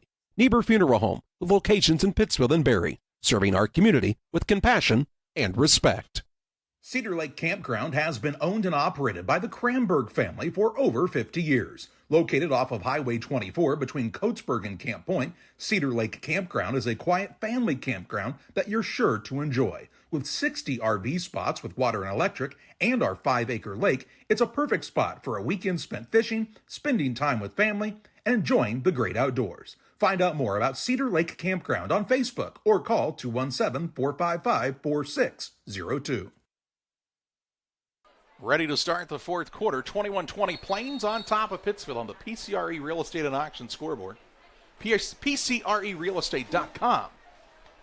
Find out more about their great staff, their current listings, and fourth and a long two here. Well, first of all, if I'm Pleasant Plains, I try a hard count. That's the first thing. See if they can't get Pittsfield to be a little too excited and jump off sides. Skelton is the quarterback, takes the snap. He's back to pass on a 4th and 2, and he hits the man who bobbles it and is then taken down on a solo tackle out there by Caden Ferguson. Caden Ferguson stops him, and where are they setting the ball? Why are they setting the ball so far further forward than it was there? They're going to set the ball right on the line, and that is a terrible spot. The man on this side had the ball probably 2 yards shy of that. Oh, my goodness. They're going to get together and talk about it. Let's take a look on the Northwestern Mutual replay, shall we? The line of gain is just inside the 25-yard line. It's the 20-yard line, I should say. The 25. 25-yard line. Well, he bobbled it. And so let's see where he gains possession here, okay? They're giving him the first down. Let's see where he gains possession. That's a bobble. He doesn't have it yet. And then he has it maybe right at the 25. Tell you what, guys. Replay shows this is the right call. It is the right call. It's a 1st and 10. It's not where the man had it. That's why I asked. He's at the 25, though. No, I understand. That is where the man was. And now Skelton's helmet gets ripped off. They're going to sling it down. They've got to stop that play. You got to blow that, and they're going to throw a flag, and there's nothing to throw there. What are they flagging? The referees need to get control. They're going to throw a flag here. They needed to blow the whistle. They're going to flag Pittsfield for tackling the man without a helmet in the backfield, but there was no whistle. As early as we saw a whistle early in this contest on a live play, there was no whistle there. And it's going to be a personal foul, face mask against the Sakis. They'll say that's why the man lost his helmet. Okay, but where is the flag at? Is it all the way back here? Well, it's be from the line of scrimmage, right? Well, I mean, there was one at the line. That's a scary play, though, one way or the other. A scary play with Skelton's helmet getting thrown off there, and absolutely no excuse why the officials should not have blown that play dead immediately. Pleasant Plains and Danny Skelton are lucky he did not get injured on that play. He did not have a helmet on for a solid 3 or 4 seconds. And several being driven back probably 15 yards. To the 17-yard line here is Pleasant Plains on a 1st and 3. Skelton back to pass, looking for the end zone. It's up, and it is no good. No good. Caden Ferguson on the pass breakup here. It'll bring up a 2nd down and 3. Who's the target there? That was Schallenberg. Ball is at the 18-yard line. On a 2nd down and 3. 11:35 to play in a 1-point game. Pittsfield fans trying to make a little noise here. Pleasant Plains trying to get the play call in from the sideline. 2nd and 3 from the Pittsfield 18 for the Cardinals.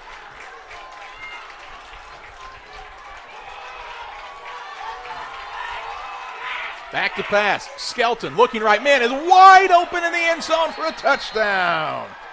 I'm not sure they didn't jump there. Luke Boucher. Luke Boucher with the touchdown reception as he went absolutely uncovered for the touchdown to make it 27-20, and Dent is on now to try to make it an 8-point game. It's an 18-yard pass from Skelton to Boucher. Charlie, if I were Pleasant Plains, I'd be tempted to go for 2 and make it a 2-score game. Well, you're already up 7. 8, though. I understand, but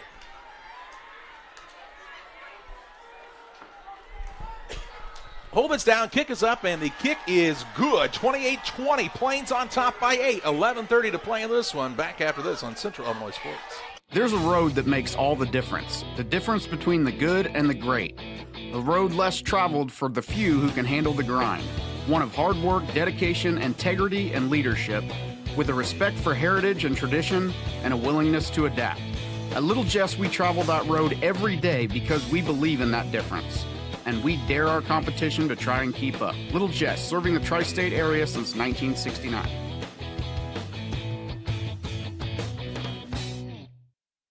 Like a good neighbor, State Farm is there. You've heard that phrase many times. And Rod Prentice in Pittsfield, your State Farm agent, is the guy you can count on to be your friend and neighbor in the insurance business. He has a complete line of insurance available for you from State Farm Insurance. You can reach him at 217-285-6930. Our family trusts Rod Prentice with all of our insurance needs. Stop by their office on Washington Street and see the girls. And Rod Prentice, your State Farm agent, 217-285-6930. Well, we have a one-touchdown game, 28-20 with 11:30 to play in this contest. As Pleasant Plains found Luke Boucher wide open in the end zone.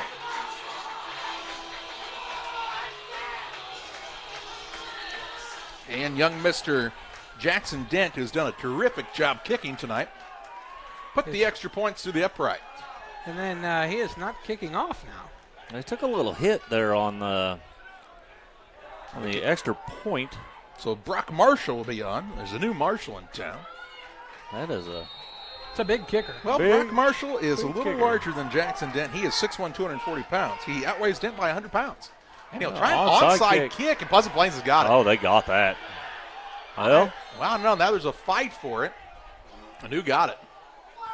Nobody's signaled yet. Pittsfield comes out of there with it. Wow.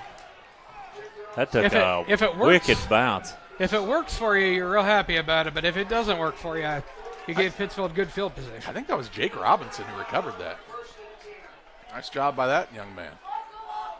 So it's 1st and 10 for Pittsfield from their own 46-yard line. And I guess I don't understand the need. I mean, I guess you're going for the kill shot there if you're Pleasant Plains. But again, if you're going for the kill shot, why not go for 2 and be up 9? I agreed with that. Well, John. Was it Moore or Robinson? I think it was Robinson. Moore came off awfully. They both were excited. Excited folk. Pittsfield has I formation, 1st and 10 from their own 46. They'll hand it off to the first back through. That's Jesse Davidsmeyer doing what he's done all night. Picks up a solid 6 yards on the play. To the 48 of Pleasant Plains, a 2nd and 4.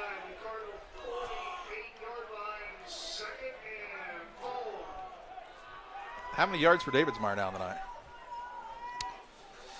I don't know.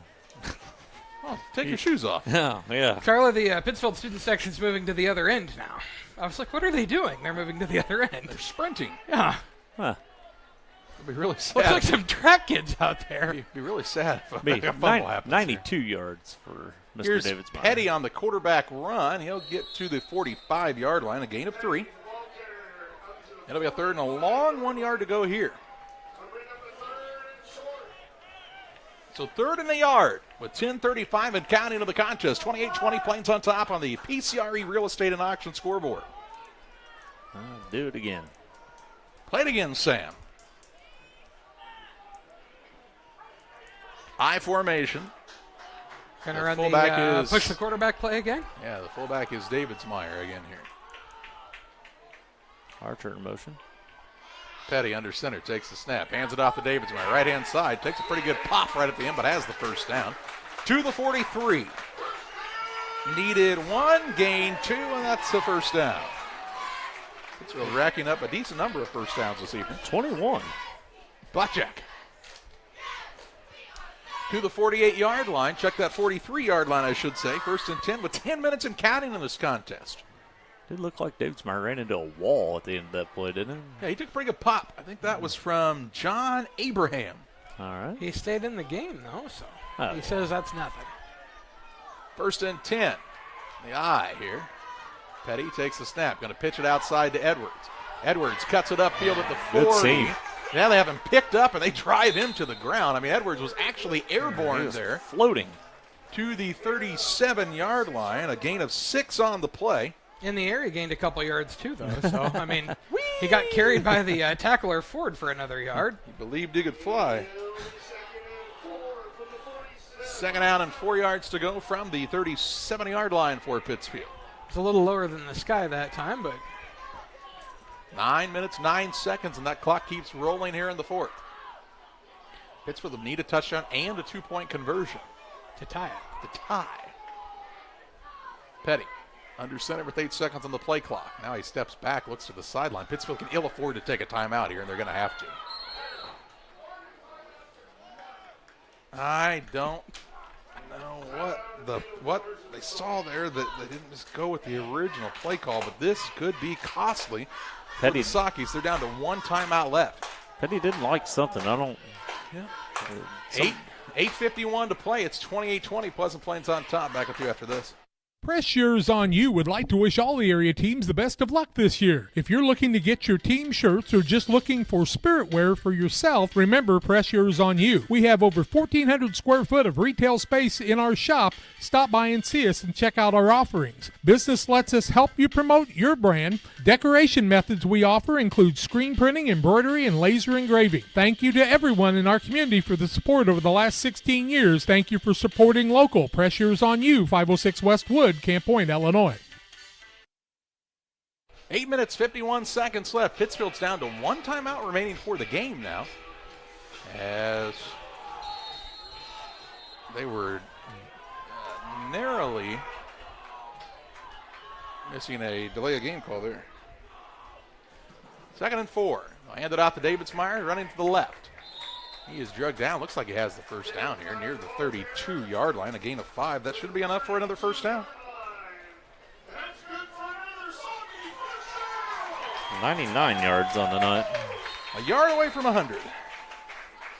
Well, it'd be our first 100-yard rusher on the year. Yeah, maybe 2 years, John. Yeah, I almost said that, and I wasn't 100%, so I went with 1. 1 for sure. High formation here. 1st and 10 from the 32. They'll hand it off to the deep back. That's Edwards. Tries to bounce it outside. Breaks a tackle, but not much there this time. And they will mark him at the 34. Actually going to lose 2 yards on the play.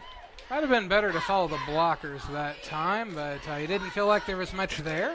Tried to bounce it out. Here's Foster back into the game as Edwards will head to the sideline with 8 minutes left in this one. 2nd and 12 as he lost 2.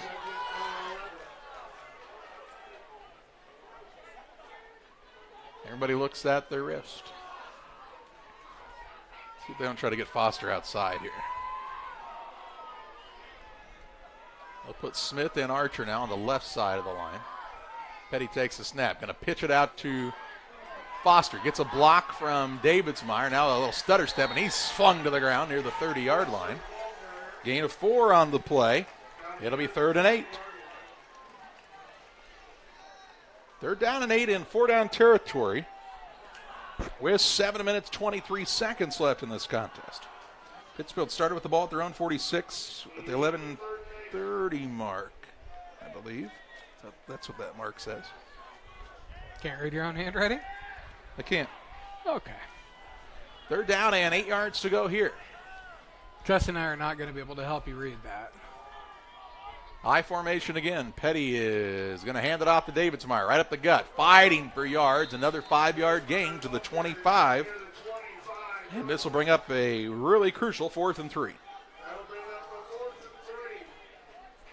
you say 5-yard gain? 5-yard gain, 4th and 3 here. Helms and Frazier come on the field. Davidsmeyer comes off of the field. So doesn't Petty. You power ran. Yeah, they've got Cook in to play quarterback here. So here's that set they ran on a one drive earlier. Plains doing some exchanging of players too. 10 seconds on the play clock.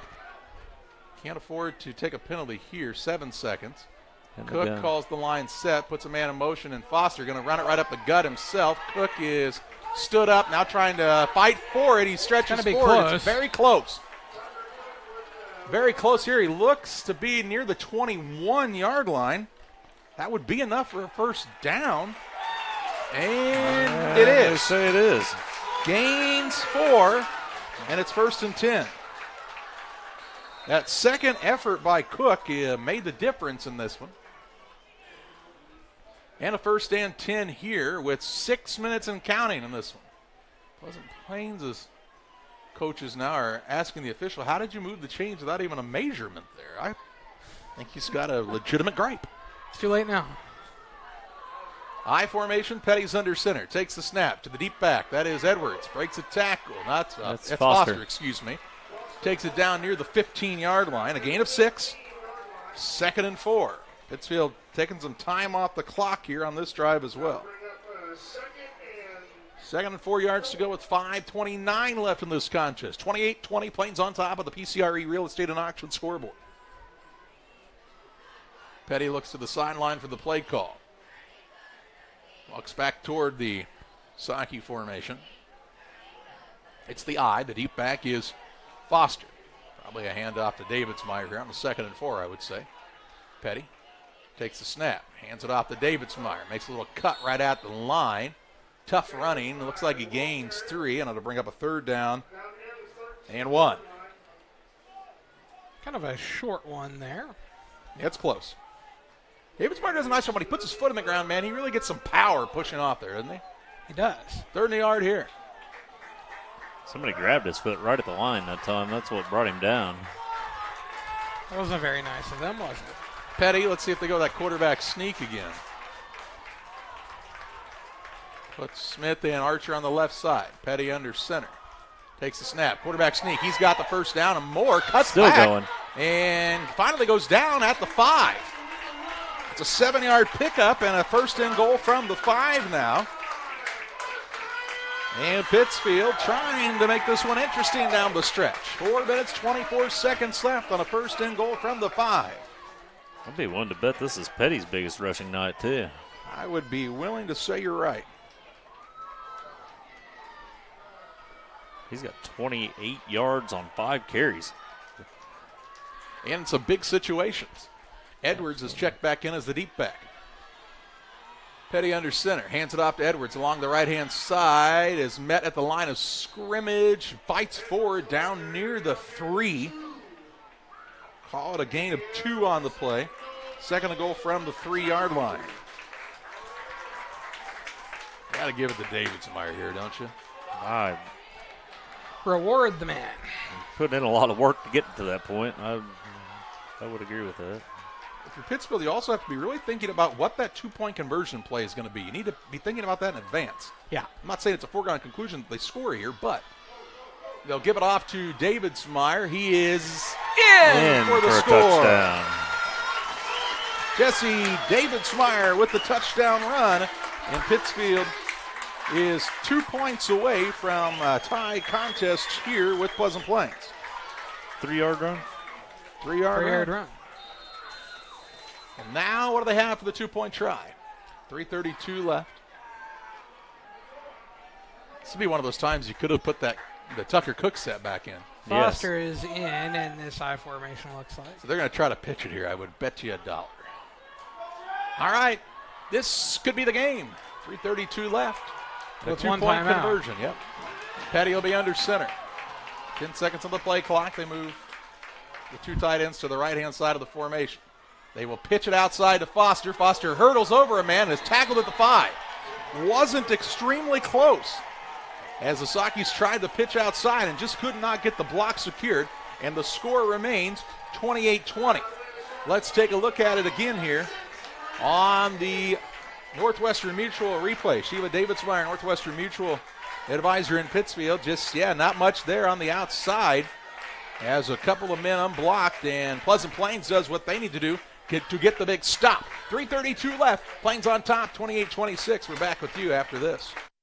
Prairie Land FS provides complete seed and application service. Our trained energy specialist, along with our crop specialist, can help you take your farming to the next level. Prairie Land FS, your leading supplier of choice. The Farmers National Bank of Griggsville with locations in Griggsville, Mount Sterling, and Pittsfield. Maybe you ask, why choose Farmers National Bank of Griggsville? The answer is simple. Local people, local decisions, and local commitment with local investments. We have many products and services to meet your needs. We invite you to find out more about us. Go to fmbgriggsville.com and explore all the services we offer. Visit any of our 3 friendly locations in Mount Sterling, Griggsville, and Pittsfield today. The Farmers National Bank of Griggsville, local people helping local people, member FDIC. 3 minutes, 32 seconds left. 28-26 is the Pleasant Plains Cardinal lead on the PCRE Real Estate and Auction scoreboard. If you're Pittsfield, I would say you don't have a lot of options here other than to onside. Okay, I was going to question Pleasant Plains having that guy in the middle play so far back, too. He's playing like 5 yards off the... I'd say they got the hands team in there. I see Cook will several. Kick it deep, headed toward the sideline, and will go out of bounds for the 3rd time tonight. So Plains will get it at the 35. Got a lot of faith in their one timeout. They're one timeout in their defense right now. One timeout with 3:31 left. I don't know, guys. I don't know if there's enough time left. Got to have a 3 and out. Well, and if you're Plains, you basically know that one first down here can almost end the game. I don't necessarily disagree with kicking the ball not as an onside. You could have kind of pooched over those first couple lines and seen if you could find something in the middle of the field. But. All right, here come the Cardinals. They're going to keep it on the ground here, of course. Skelton will be on the shotgun. He hands the ball off to his running back, Parker Denny. No, it's Colton Boone. Is it? We're at the 20? All right, Boone, out to the 38. Gain of 3 on the play, 2nd and 7. Cardinals will be patient here. No reason for them to be in a big hurry. And Pittsfield has to make that decision on when and how they use their final timeout. No fancy 2-minute warning in high school football. Remember when they took those timeouts? We might have mentioned those are situations that you might wish you had them back later in the game. Like now, for example. 2nd and 7. Skelton in the shotgun. He's back to pass. Looking deep downfield, and it is incomplete. Covered well by Caden Ferguson. Intended receiver was Cooper Schallenberg. And why, oh why, if you're Pleasant Plains. That was a gift for Pittsfield. Do you run a play that stops the clock? Makes it 3rd and 7 and no time running now with 2:44 left. That's a very interesting decision. Now you're going to pass because you need the first down. I disagree. I think you keep, I don't know, John. I think you have to pass here. You might be right. That would leave Pittsfield with a timeout if Pleasant Plains can't convert. That has not happened much on 3rd down, though. Tripp's right. Skelton's in the shotgun. Try to draw him offside. Skelton now looks to his receiver out to the left-hand side. Delay a game. He is back to pass. Very nearly delay a game. Skelton's going to heave it across the middle. It is in and out of the hands of Borrego. Broken up by Pinnock. That stops the clock with 2:37 left and brings up a 4th down and 7. Skelton took a shot at the end. Now they have to punt. Maybe. Well, it looks like they're punting. They brought an awful lot of guys on the field. I don't know, guys. I thought a lot about things that look to be conventional. That's true. Skelton's going off, and he is their punter. So unless they're going to have somebody else punt. I'll tell you what, guys, in the Northwestern Mutual Instant replay, that was very a close. shot. That was very close to a late hit. Yes, it was. I mean, very close to a late hit on that punter play. right now is Josh Quant. So Quant in to punt, and back to receive it is Graham. Low snap. Quant will be the left-footed kicker. End-over-end kick. Graham will take it at his own 28 and is going to be taken down near the 32-yard line. Penalty flag flies late now. And who's this going to be against? Do not know. I don't know, but Taylor Graham. It's a hold against Pittsfield. Hold against Pittsfield, yeah. Caught the ball again. What a wonderful thing to see. He just needed a fair catch it there, I feel like, and that hold couldn't have happened then. Yeah. Hold against the Sockies. I would say they'll walk that off from the original line of scrimmage based on... Which is all the way back here, right? I mean, based on what we've seen. So we should gain about 30 yards on that? Based on what we've seen so far tonight, that would make some sense. Where did Plains start that drive? They started at their own 35. Pittsfield will start at their own 24. 1 timeout left and 2 minutes and 30 seconds remaining in the contest, down by 2. Here we go. Problem is you don't have nearly as much time to keep that ball on the ground. You're going to have to go to the air at some point on this drive. Petty under center, takes the snap, hands it off to Edwards, the deep back. Solid gain on the play, up near the 29. Gain of 5. 2nd down and 5. Got to get up and go if you're the Sockies here. Got to have good pace with 2:15 left. Have to be fast but not in a hurry. They'll give it off to Davidsmeyer now, running to the left-hand side. He stood up after a short gain to the 31. 2-yard pickup, 3rd and 3. 31, caught the 31-yard line here with 1:50 left, 3rd and 3. Petty again under center. Takes the snap, hands it off to the deep back in Edwards. Has to put his foot on the ground and go. Has the first down, runs over a man at the 40. Drugged down up near the 43. Enough for a first down on a 12-yard gain. They got to hurry. Too many men coming off right now. Connor Allen came off a little gimpy there. They're going to spread him out a little bit here. Now put Petty back in the shotgun on a 1st and 10 from the 43. Edwards is the single back to his left. They'll hand it off to him, and they'll gain to the 44 on the play. A gain of a yard, 2nd and 9. Clock continues to move here with 1:20 left. Edwards out, Foster in as the single back now. You got to hurry. You're trying to get in field goal range for Cook here? I don't know. Yeah. Petty in the shotgun, takes the snap. He is back to pass, and a penalty flag. And it's a false start on Pittsfield. I'm going to say the receiver on the far side, and Helms never got set. The far man has been the false start on Pittsfield guy all night, and he's got the eagle eye over there. I believe he might. That will move the ball. Well, let's just wait and see. Where are they going to run it from? I mean, I don't know. To the 40. Which is a 4-yard penalty. 4 yards. I mean, clock moving. 1:04 and counting. 2nd and 14. Petty's back to pass, trying to set up the screen. Plains has it sniffed out nicely, and it's incomplete. That's an incomplete pass, and it brings up a 3rd and 14. Does stop the clock. He's marking him down like he caught that. No. He did. He did mark him down like he caught it. That was loss incomplete. of 5. Wow. He didn't catch it, though, guys. I didn't think so. No, he never had that. I didn't think he had control back until he was way out of bounds. 34, so this is the 3rd now and 18. And the ball is loose at the end. 3rd and 18. So that's a loss of 6 on the pass play. Petty is in the shotgun. He is back to pass. 3-man rush. Steps up into the defender and takes the sack. And now it's 4th. He's going to lose a yard there. Now you got to call timeout. Yeah, they call their timeout. 46.3 seconds. It's going to be 4th and 19. Oh, boy.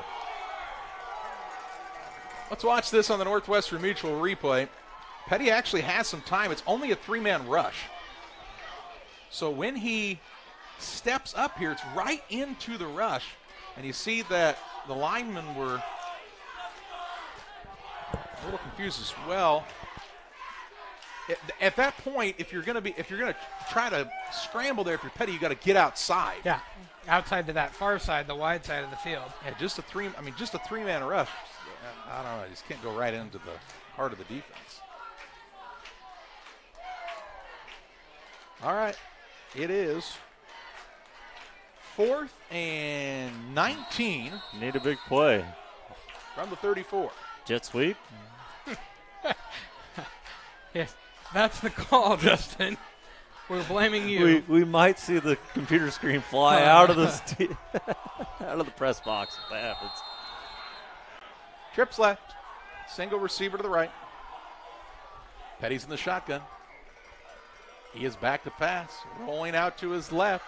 Heaves it downfield. Archer, it's way overthrown for Archer. About 10 yards too deep and 5 yards out of bounds, and that'll be a turnover on downs, and Plains is 1 kneel away from a win in this one. Yeah, Pittsfield can not stop the clock, and it's going to be a 28-26 final.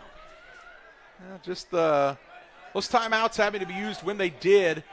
One in the third quarter. One on a play that just took a while to get set up when Pittsfield was on offense. Changes how this game goes down the stretch, obviously, just because you just can't stop it like you'd want to. Cardinals going to have one timeout. They're going to move to 3-3 on the season, keeping their playoff hopes alive yet this year. As we told you, they're going to have to upset somebody. It's a team, though, that has some fight in them. As Skelton takes the knee, and this one will be, well, I guess one more knee, unless they give him the 40-second clock. Looked like he got the 40-second clock on the play clock, at least. Skelton looking back to the referee said, do I really have to be the game? Do I really have to do it? And the referee says, you know what? You're right. I didn't know it, but you did. So the final 16 seconds will tick off the clock. A 28-26 final. Pleasant Plains defeats Pittsfield. Pittsfield drops to 0-6. The Cardinals improve to 3-3, and we take you to the Blessing Health System post-game show with final stats and more your way after this. Before the TAVR, I was very active, worked out at the Kroc Center. I would say less than a week. Well, of course, Amy tells me I couldn't do squats. She even wrote it in my discharge paper. Great big, sandy, no squats. So I did a couple. Oh my word. Don't tell her. I knew she was going to. But I have the best job in the world to get to work with these patients. Griffin Signs and Time at 122 South 9th Street in Quincy is a full-service sign company that can complete any project, from fully wrapping your entire fleet of vehicles, digital signs, storefronts, to creating small banners and signs. The right and professional signage is the difference of getting the job, heading folks in the correct direction to find you, or creating a brand recognition for potential customers. Put the right signs in your customer's mind with Griffin Signs and Time. Call 217-228-7470. Another rock and roll weekend.